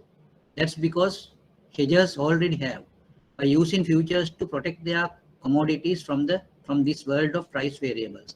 They can cut their prices and yours.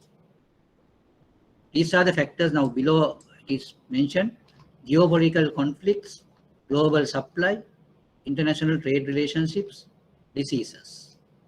Those are the reasons at which the fluctuations can happen. Currency fluctuations, transportation, planted and harvested acreage, weather. These are the reasons on which the prices can fluctuate.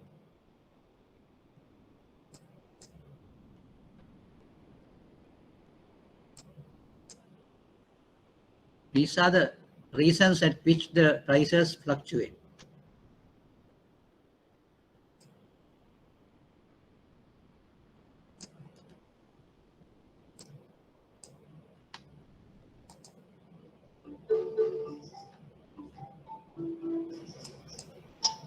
It's time to order a good steak. You might consider the price on the menu. You're probably not thinking about why is the cost. So, where do our beef prices come from? It all starts here, on the ranch, where a cattle producer faces a number of risks that impact his business and the price he receives for his livestock. Even when he plans well, market conditions outside of his control can unfavorably impact his profitability and success. The direction a herd's value takes rests squarely on a rancher's ability to offset a number of negative factors. And those factors can directly or indirectly impact livestock. Severe weather, rising feed costs, or the threat of disease can result in diminished health or less profitable herds. Similarly, events such as regular ranch upkeep and maintenance, or escalating gas prices, which correlates to higher transportation costs, can have a more indirect but no less costly impact on a herd's value. And the ramifications could go well beyond the ranch, impacting the entire supply chain. Say the market is confronted with a catastrophic event, such as an extreme drought in the southern plains. Cattle ranchers are unable to successfully maintain their herds due to rising grain prices or feed costs. That, in turn, increases the price that feedlot operators must pay for cattle. Consequently, this impacts the price meat packers then pay feedlots for finished cattle and the price of meat that retailers sell to consumers. Seeing these things play out in the market, ranchers and farmers, as well as distributors, processors, investors, and others, can turn to exchanges to buy and sell futures contracts. That allows them to both manage risk and potentially profit by accepting risk. With so much at stake and so much volatility, the ranchers who use futures each season are the ones best positioned to protect the value of their business. This value can be passed along to you. So that's a little insight into the risk cattle ranchers face every day. I'd love to talk some more about it. I'm hungry.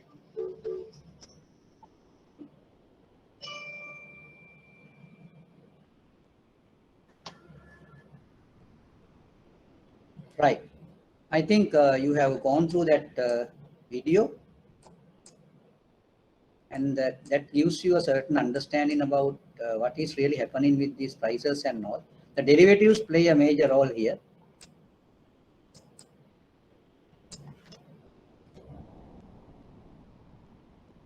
Then you can just look at the energy futures also.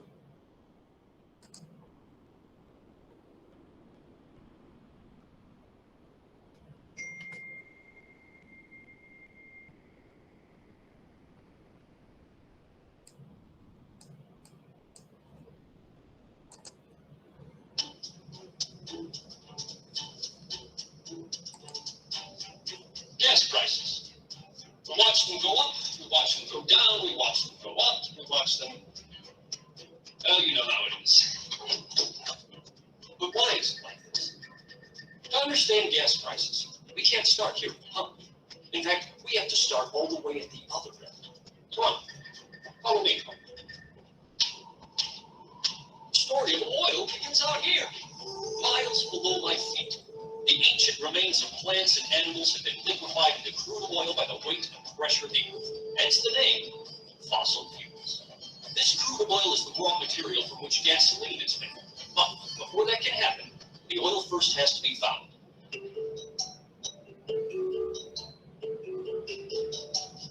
Enter the geologists.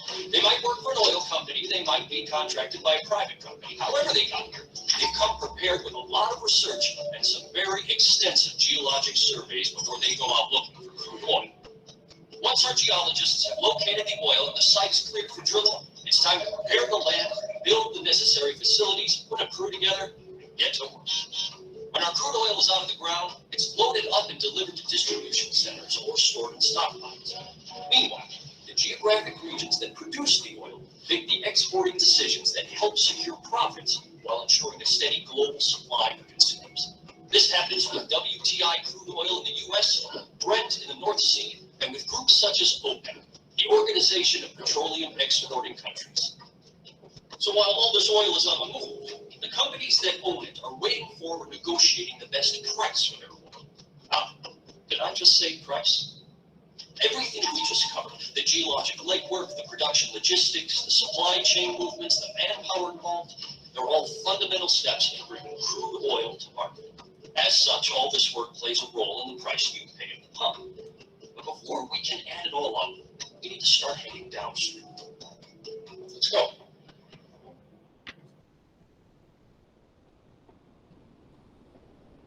Welcome to the exchange. If this all looks pretty complex and complicated, well, it is. This is where a large amount of the world's commodities are traded. In general, people use exchanges for two key things: price discovery and risk transfer. To demonstrate these concepts, let's get back to those barrels of oil we've been talking about. Crude oil prices come down to the simple laws of supply and demand. When there's more supply than demand, the prices go down, and when demand starts to outweigh supply, prices go up. Exchanges give consumers who need large amounts of crude oil a place where they can access transparent prices no matter how the markets might work. These consumers are producers, refiners, distributors, storage companies, gas retailers, municipalities, airlines. By using futures contracts to set predictable prices for their oil, they can free up time and resources to plan the future of their businesses around those costs. That price risk doesn't just disappear into thin air. It's being transferred to our speculators. They try to correctly anticipate future price movements and then buy and sell contracts in pursuit of profit. Speculators give our producers a broad field of guaranteed buyers and sellers for the contracts they hold, something we refer to as liquidity. The more liquidity we have, the more trading activity we have. And this constant flow of trades brings balance to the markets and more stabilized prices for everyone.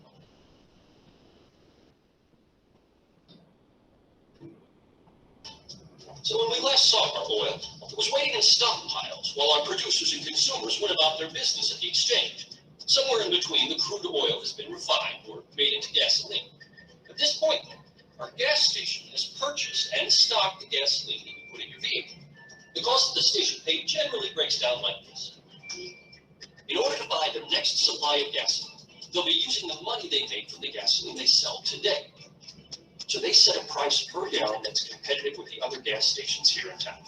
Oh, and don't forget the state taxes and fees. No one escapes those. Most certainly not your neighborhood gas station. So there it is. A wide world of variables that go into gas prices and all the reasons why we see them go up and down and up and down. You get the picture. See you at the pump.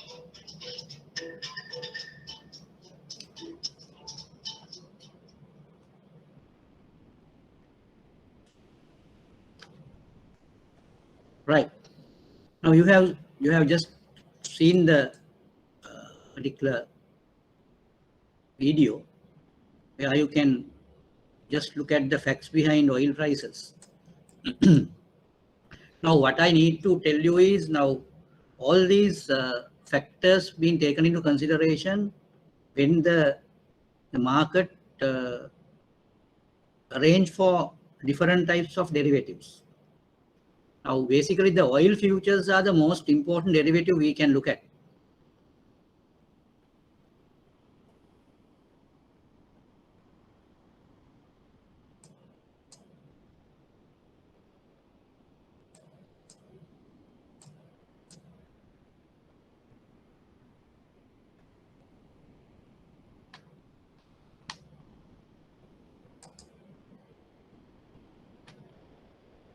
energy futures, right?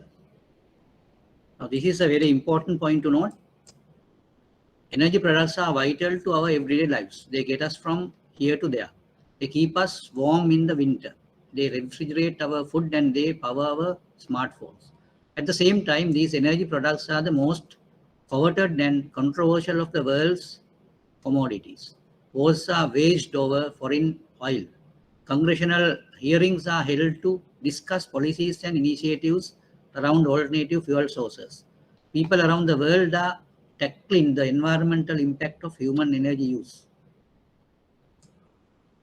These kinds of activities often cause market volatility. Yet, in the face of all this volatility, energy futures present opportunities to increase stability and drive innovation.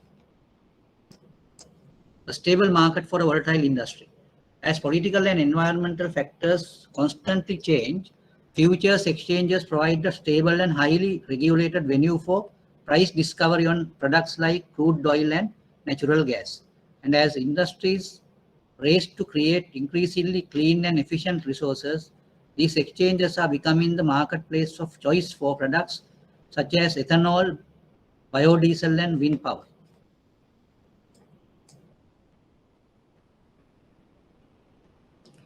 So if you are in the business of producing or consuming energy products, the futures exchange is where you come to set transparent, predictable prices for those resources. Prices that ultimately impact what you pay at the pump and at the meter. Now I will just take you through explore the marketplace.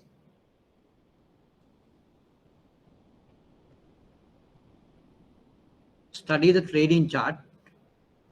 So there you can, the wild world of futures traders, the exchange, how it works, learn how to trade.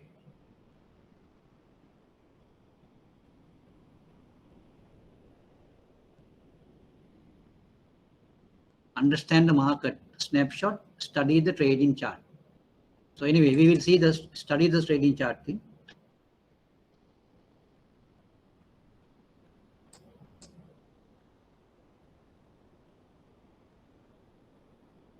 Now these are normal situations where you see the trading chart displays information that can help you decide when to enter and exit a position. There are many kinds of trading charts: bar charts, line charts, point and figure, market profile, and candlesticks. For this example, we will focus on candlesticks, one commonly used chart type.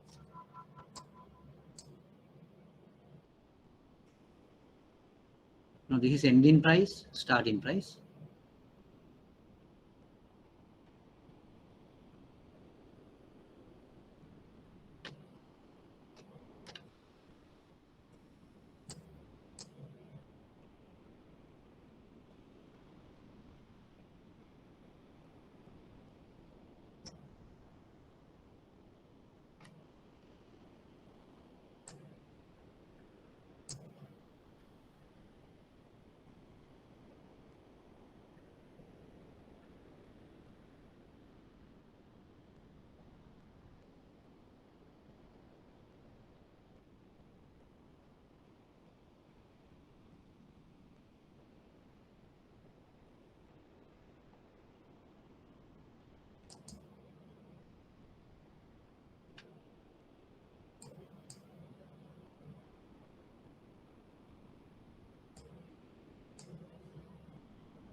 Now you can look at this, the wide world of futures traders.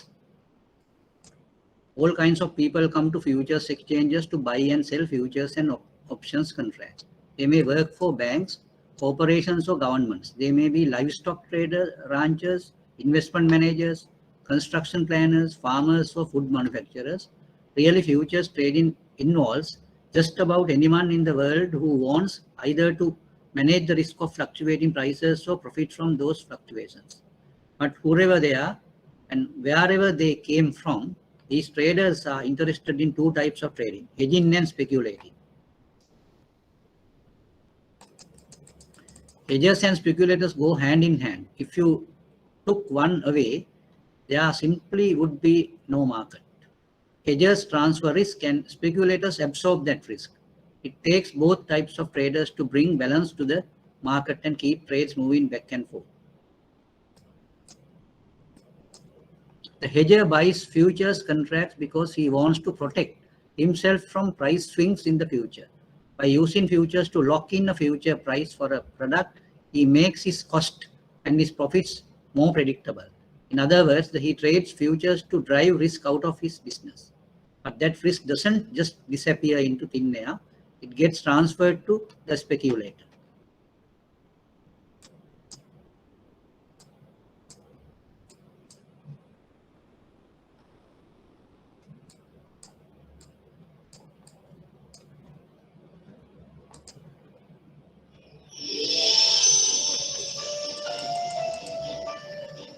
So who are these smart, attractive people who come to buy and sell futures and options contracts?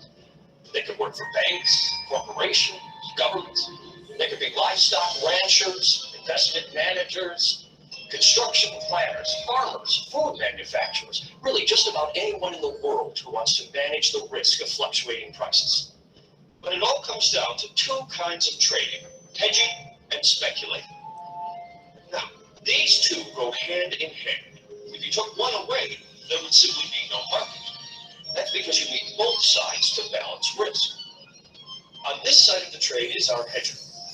He buys and sells futures and options contracts in order to protect himself from price swings in the future. By locking in a future price, he makes his costs and his profits more predictable. Put simply, he trades to drive risk out of his business. But this risk doesn't just disappear into thin air. It's actually being transferred to our speculator. A speculator isn't really interested in owning the product being traded, but he is interested in trading the contracts for those products. Think of it like investing, buying and selling contracts in order to make a profit when prices move. To do that, a speculator has to do some very technical math to decide if the risk is worth it. And when the price changes work out in his favor, he makes the trade and makes a profit. So, hedging transfers risk, speculating absorbs that risk. It takes both types of trading to bring balance to the market and keep trades flowing back and forth.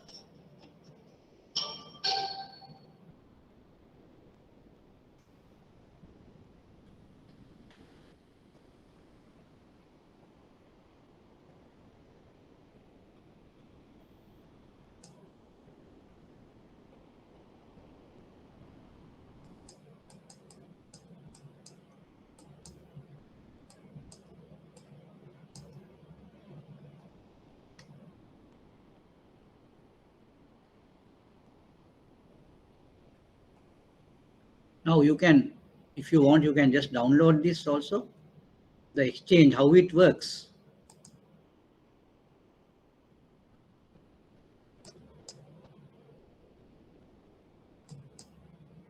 Now you can just look at it. Traders from all over the world come to a futures exchange for a stable, regulated, transparent and liquid venue on which to buy and sell futures contracts. These exchanges were born on the streets of Chicago, eventually moving indoors to the bustling open outcry pits we have come to associate with the concept of trading. But today's exchanges are almost entirely electronic, executing millions of trades per second and offering market participants around the clock access to the global markets.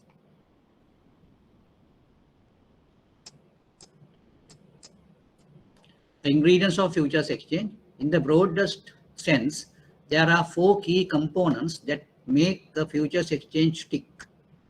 Number 1, futures traders, hedgers and speculators. These 2 types of traders go hand in hand, ensuring the flow of trades back and forth and bringing balance to the market. Trading technology, the nerve center, electronic trading platforms enable exchanges to operate on a global scale, providing a steady level of speed, access and transparency for everyone. That is a technology. Number 3, clearing, the integrity behind every trade. Clearing houses stand at the center of every trade, acting as the buyer for every seller and the seller for every buyer, ensuring that each side can make good on the terms of the trade and protecting the integrity of the market. Liquidity, the more the better. Liquidity is the ability for every buyer to find a seller and every seller to find a buyer, so that trading activity can remain consistent and reliable.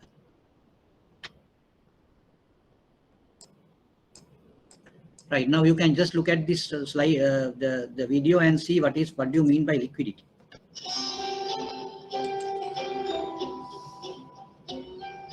Here's another really key concept in the world of futures and options trading. When a contract is sold and a trader makes money, ideally, that's when a trade is said to be liquidated. The more trading there is in a particular market, the easier it is to find someone who's buying what you're selling. That's liquidity. Let's say you've got this very risky position in the market that you want to exchange for a less risky position. Well, without enough liquidity in the market and someone to trade with, you're in a rather confined space. But when there are other contracts to buy and sell, you've got a much better chance to find a willing partner and shift your risk. And when you have a market that's really active, full of participants and contracts being bought and sold, you have a much better chance to find a willing partner to absorb your risk. Or, if you're a speculator, a better chance to profit from taking on someone else's risk.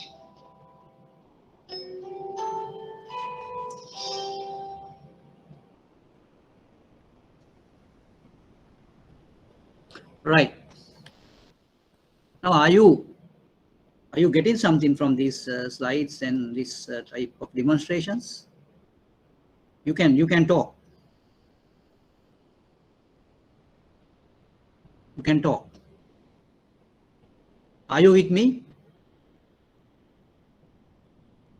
Yes, sir.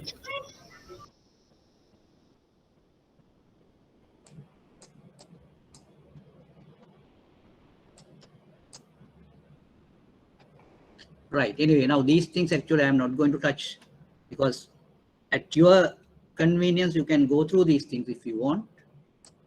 What I need today is to just give you some idea, some introduction to the website, and you can now see how much information you can gather from this type of website.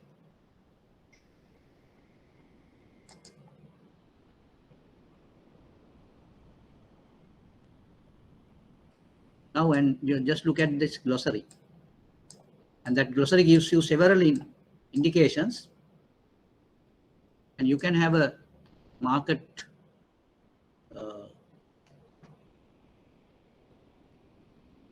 role of technology.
Right now I have taken one special type of futures, equity index futures and options.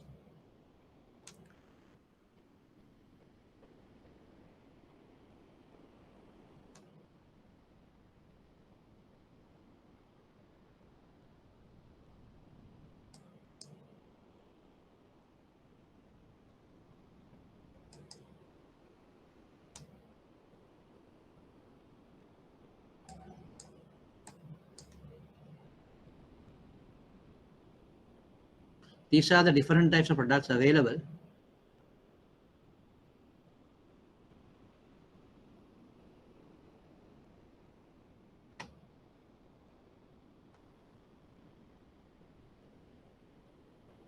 Now these expiration calendars, I will just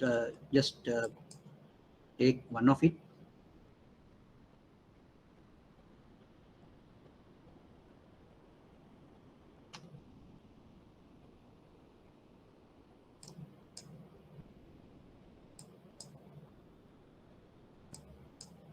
Now you can see this on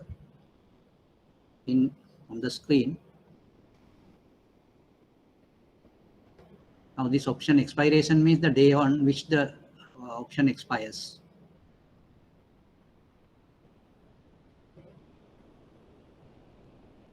And there are different things, not only options, the futures are also there. That future is given a certain, yeah,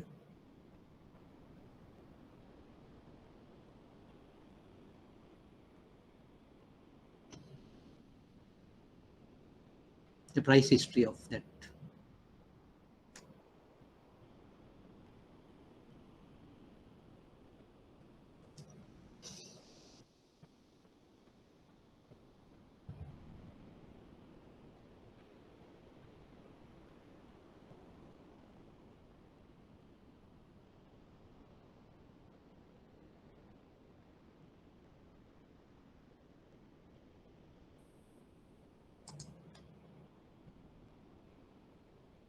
When you look at these charts, you can see on which date it is been expired.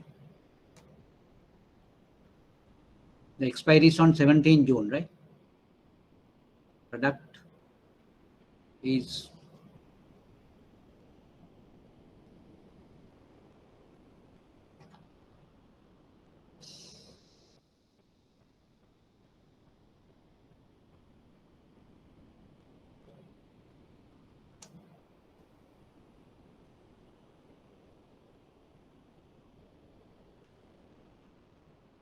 now, if you look at this, one of these things, now the product name is given. Now we need to look at E-mini S&P 500 Wednesday weekly options, right? So option is given as E1CM2, future is given as ESM2. These are the two types. So we can just get the option also by clicking here.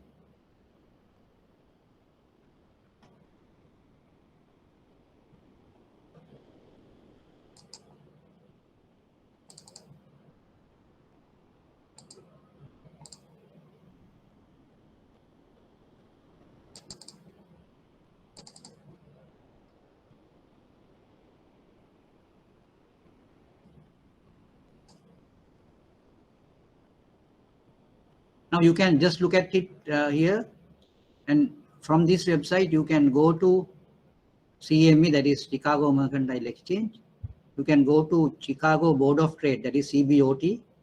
NYMEX is New York Mercantile Exchange. Then COMEX.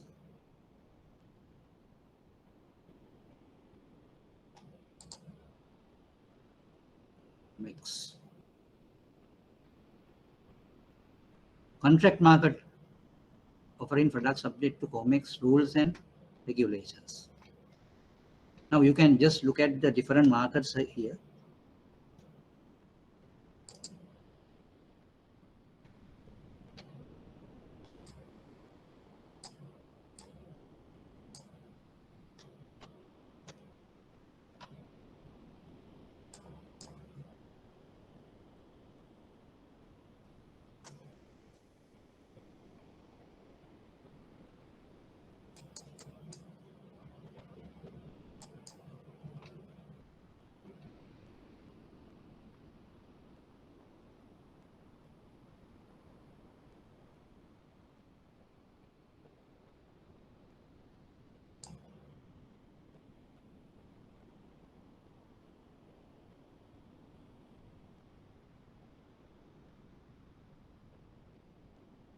Right now, I will just take you through this natural gas and crude oil things.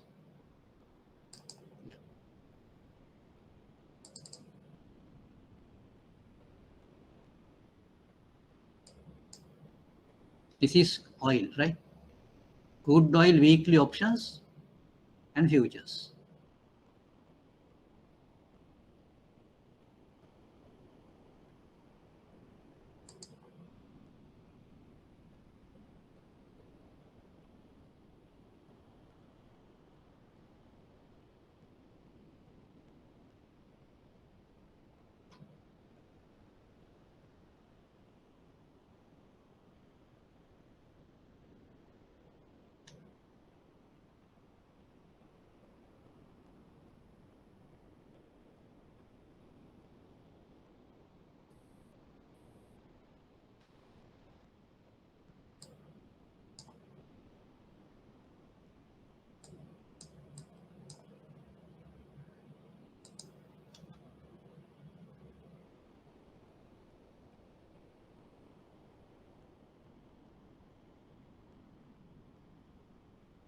Now you can see this.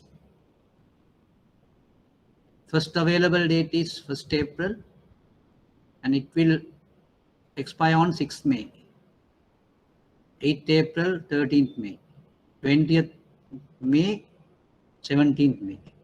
Sorry, 20th November 2013, and it's a very long one. You can see different things here.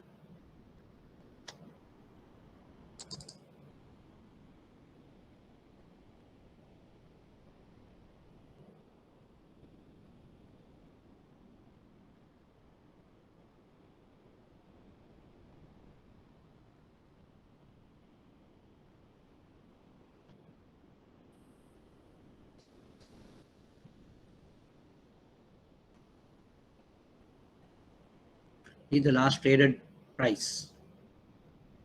Change has now it is being given here. The change has come down. That is why given in red, which is the volume.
Now I have just gone to the through the link CBOT, that is Chicago Board of Trade.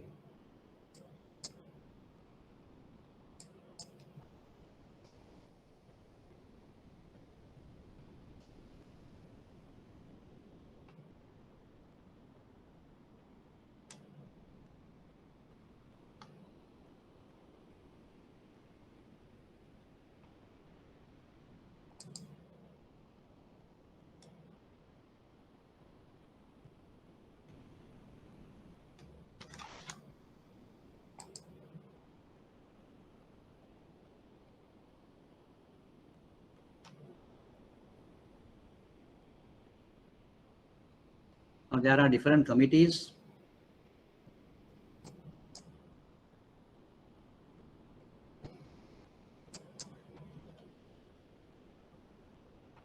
So you can go to this daily bulletin, there you get some idea. The volumes are given here.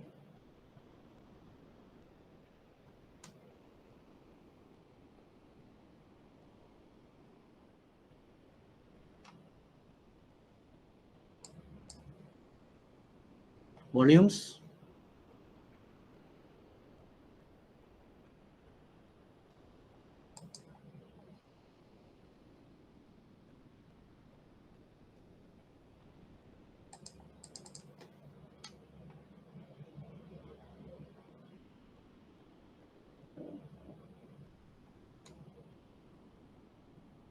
Now you can see there are different names given, Globex, Open Outcry, PNT and all that. Those have a certain meaning.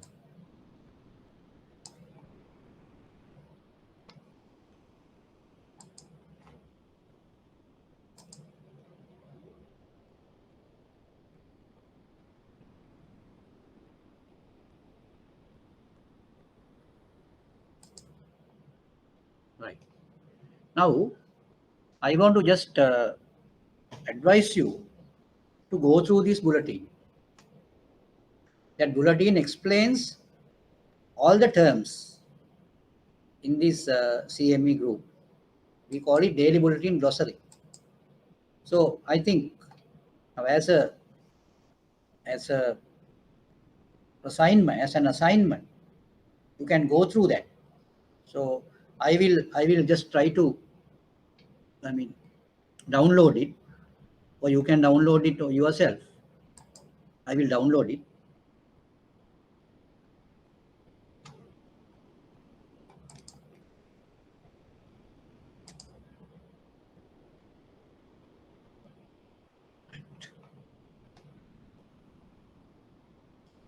Can you see it on the screen now?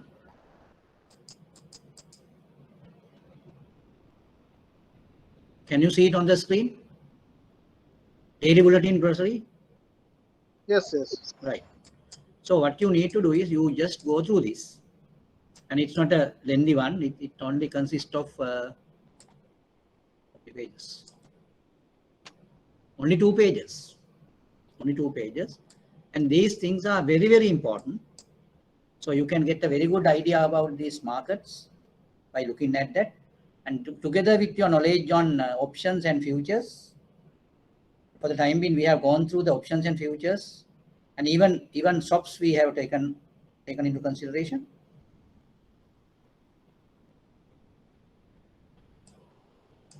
So Forex And market. yeah, Forex in the sense now, I have taken several markets here.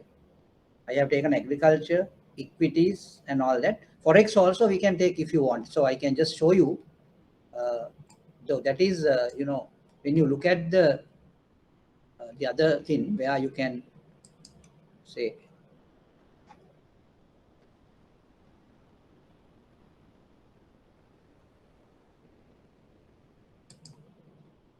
now when you say daily bulletin glossary, now this is what we have done.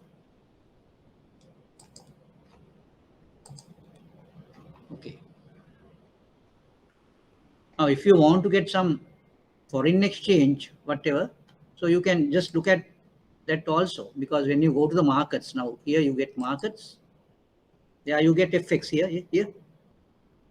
You can see the things on the screen now. Can you see the things on the screen? If you want Yes, to get, sir. yeah, now here you get markets and FX here. Right. Okay.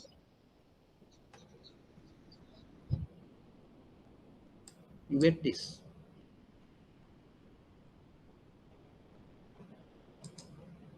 Efficient products for a responsive market. Trade FX options. Profile.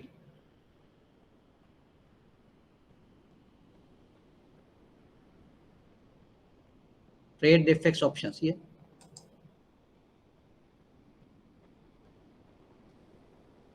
FX options are given here. Here, you can see the details here.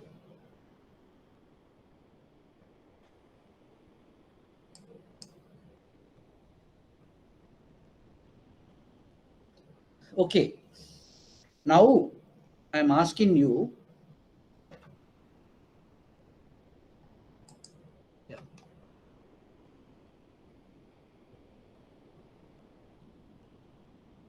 Now, can you hear? Can you hear me? Yes. Ruchira said, Ruchira said that you can't hear me anyway. It's okay now. Yeah, it's okay. It's Right. around 1 hour back. Right. Okay. Right. Now, today I have just assigned my time for take you through the Chicago Mercantile Exchange website and the available resources there. So I just want to give you that understanding, and you yourself can do that now. First of all, what you need to do is you need to create an account on your name. And later on, you can do several things by going through the website. And that's a good educational tool also. That is why I have just given you that. And you can learn yourself. So that's a good, very good resource for you. Anyway, together with what we have gathered now with regard to the different types of calculations, different types of premium calculations and all sort of things. Now, you have to put these all the things together. Then you can gather or you can really innovate several things. Any questions on what we have talked today?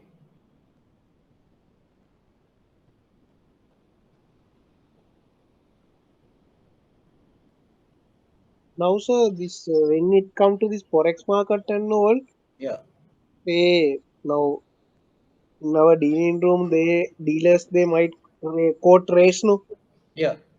Is there a way for us to check like whether they quote the exactly like the rate which in line with that at that time the particular day's market, something like that? Oh, it's like this now. When they quote in I mean in Sri Lanka, I don't know what they are doing now for the time being for these days really, because now that of course depends on the uh, dollar inflows and outflows. No, the Sri Lankan courts now depends on that. No, even the central bank. So they go by the inflows of dollars and outflows of dollars. So then the equilibrium price is demarcated through that. But still, there's no transparency on that. That is the issue. No transparency. Now, in actual terms, it's very difficult for anyone to have a transparency on those things because there are several hidden activities going on. That is the issue. Now, as you say, if a dealer quotes something and I don't know, you have any way of checking whether he is quoting the correct rate or whatever. But what happens is, if you are engaged in a trade also, that trade really would be impossible if you have not done the correct way. If you have not quoted in the correct manner, your trade will not materialize. It cannot be executed. That is the issue. So therefore, it's a self-check you have to make. In the market really has several rules now. Now, the dealers or whatever, the traders, they have to abide by those rules. If they do not abide by the rules, they will be, thrown away. That is the fundamental theory in the markets. Because now say, if you quote something, that quote will not be taken into consideration if we have done it in a wrong way. That is the thing. Yeah. Yes, yes. So Other I think, thing now, yeah, yes, yes, sir. yeah. Other thing, what is the other thing? Other thing is now by looking at the FD rates, current Yeah, FD rates, yeah, 2 years or 2 to 3 years, so like more than 2 year rate is below than the 1 year rate. yeah. Yes, that's. I think that you have that observed that, no. So in certain situations, it comes like that. It comes like that. So what we call that situation a kinked yield curve. We call it kinked yield curve. I think it is a result of the impaired liquidity. It is a result of impaired liquidity. That is why the short-term rates are higher than the longer-term rates. Yes, So that is the indication. That is the indication. Now that indicates something wrong with the liquidity. Something wrong with the liquidity. Not only the foreign markets, even the Sri Lankan rupee also the same now. Now that is why yes, the interest rates have gone so much high. Now you can just look at it now. Say the SDFR and SLFR were 6.5 and 5.5 or something, no, 5%. That was the yeah, uh, rate, no. But later on, what happens? It has come up to 14.5. Is it yes, 14.5? 13.5, 14.5, yes, Yeah. So then it's a increase of 850 basis points. 850 basis points. No, I have not seen any country anywhere in the world, any time, this type of increase of interest rate. Quick. yes, It's a daily thing, no? It's a daily thing. yeah, So one day it happens, no? 12th of April it happened. yes. Oh, no, the thing is Yeah, then for senior citizens, yeah, interest rate almost yeah, 15%, yeah, right? yeah, yeah, yeah, But now that rate is almost 15% for other 1 year yeah, rates. yeah, Most of yeah, yeah, banks on yeah, yeah, yeah, even 3 months they offer. yeah, yeah. And Bank just of look at, Ceylon and all 3 months yeah, they yeah, offer 3 months 15. also. Yeah, yeah, 3 months also they offer 15. Yes. They offer 13.5 for 1 month. Yes, 13.5 for 1 month. And but and when it comes to yeah, yeah, you can see when, the real gimmick in the treasury bill rates also. Now you can see the treasury yes, bills. 3 month treasury bill is now 18.7 or something. no 18.7. 22%, something like that. No. 22, yes, yes, Ah, last auction, oh, is that so? Oh.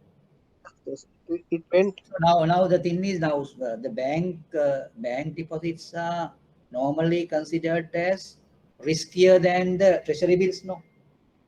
yeah, But but bank deposits are lower rates now. Now they yes, are at lower rates. yeah, Those in are this highly irregular things are happening now. Highly irregular things are happening. is very Yeah. the wonderful things like you won't, Yeah. yeah, you won't see this type of things, no, sir. Like what's your view? Is it No, no, it's is like it this. No, I think this is a real disaster. So because of that, I can't see any rules behind these things. In a war or in a disaster scenario, in a crisis, I don't know any law is being taken into consideration. It is not there. Nothing of that nature. Right? So the situation is a catastrophe and a crisis. So because of that, you can't say anything. But only thing is, what I suggest is, if the bank has increased the rates to 20 or 25%, so their loans also will cost that much, no? So they have to charge yes, 30% for loans, no? So that is the issue, yes, no? So then yes, that's a big issue. So that, because of that, at they have least just 3%. kept the things at that level. Otherwise, they should have gone to 20, 25%, is it? Yes. when the treasury bill rates are 22%. Yes. So now, what do you think? Like, is it better for us to invest in treasury bill or keep in bank deposit? I think better to put into the treasury bills, because that Yes. reflects the correct inflation. That reflects the correct inflation. Yeah. That. Yes. Yes. Others are not reflecting the correct inflation, so they are very much behind the inflation. Yeah. They are very much behind the inflation. Anyway, what we can say is now the times are so crucial, and we have to be very careful, and very much we have to be very mindful about these situations, and it should not go by quick type of emotions or whatever. That is what I want to tell you, because you have to be very cautious Yes. at this moment. Now, Yes. whatever you may, you have to think twice or thrice and just do it. Don't do anything haphazardly, Yes. That is true. because the thing is, now everyone is in a panic. Everyone Yes. is in a panic, so you should not panic at this situation. So what I feel is, if you can do some defensive things, that would be okay for the time being. So you should not go for bigger investments or whatever it is. If you can just keep Mm. as it now, say, you should satisfy with what you consider. If you can just meet with inflation, so that is enough. You should not go True. True. for higher level of interest or whatever it is. So that would be very risky. But Correct. I Correct. can't see any I can't see any risk in I mean putting things into the treasury bills or whatever. I don't see any type of a risk on that.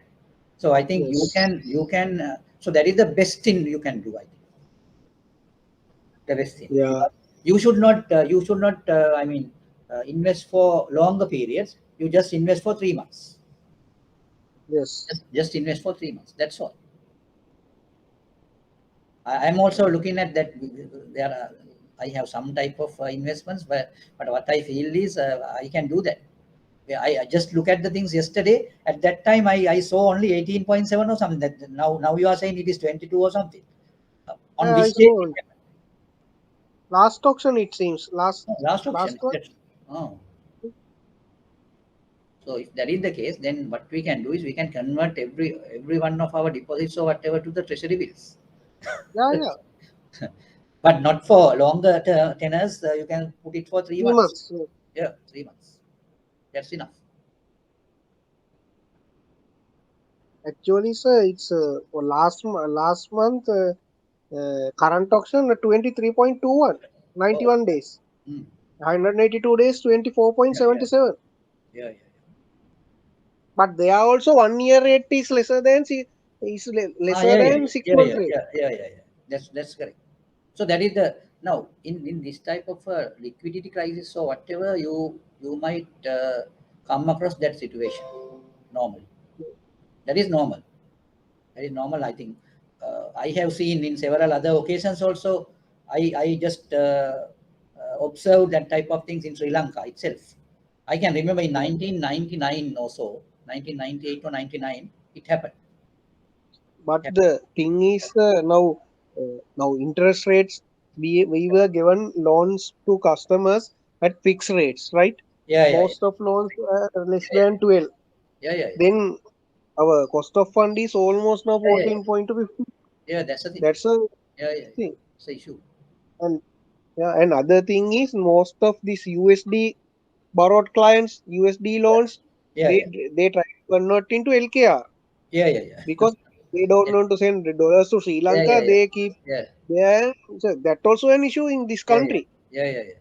But I actually in regulations, it should be, I mean, prohibited. I think Yeah, should yeah, it should be be in prohibited. prohibited. Prohibited. Yeah, As the last resort of yeah, last yeah, medial yeah, thing they have to do. No. yeah, yeah, yeah. It has to be prohibited. I mean, and Yeah, otherwise yeah, the country will have a bigger bigger disaster. Yes, yes. Because most of exporters having the export loans. Yeah, What yeah, they did, they send they didn't stop sending exporting, yeah, but yeah, dollar didn't come to Sri Lanka. They kept all dollars at there and yeah, yeah. using LKR they do payment No, no, here. I I think don't know. some of these things actually the government has to have a bit bigger, I mean, Hmm?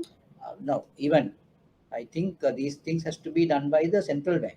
That is what they have. Yes, they need to do analysis and Yeah, see yeah, who are the export clients, what yeah, yeah. are the amounts they have That exported, has how to be many. done. That has to be done. Yes, Yes. if they haven't made generating dollars, we need to question, no? Yeah, yeah, Like yeah, yeah, most of export clients used to do this, I think. yeah, yeah. Like, So that is why the country is going, I mean, uh, bad into worse place situations. exactly. Okay, I think you all should have a very clear thinking on this type of crisis and all. So this is a learning point for you, I think, and not the traditional way. So you have to be innovative. You have to just should have innovative thinking for these things. How to get rid or how to get out of this crisis. That is what you need to think. Yes. So I just put all these things and I just try to uh, expose you into several types of new thinking patterns. That is why I just put these uh, websites into uh, your access. So you try to access that website and get whatever you can from that website, the information. So with that, I think you can have a better thinking pattern in order to get rid or get out of this crisis situation, and you yourself should uh, have a very protective type of a defensive stance on you, and try to just salvage others from this crisis. Right. With that, I think I have to wind up today, and thank you very much, all of you, for this attentive discussion. And now I can see the uh, most, you know, uh, most concerned type of and uh, concerted type of efforts to be made in order to get out from this situation. With that note, I wind up the session today. Thank you very much, all of you, and we will meet again on next Saturday. Thank you very much.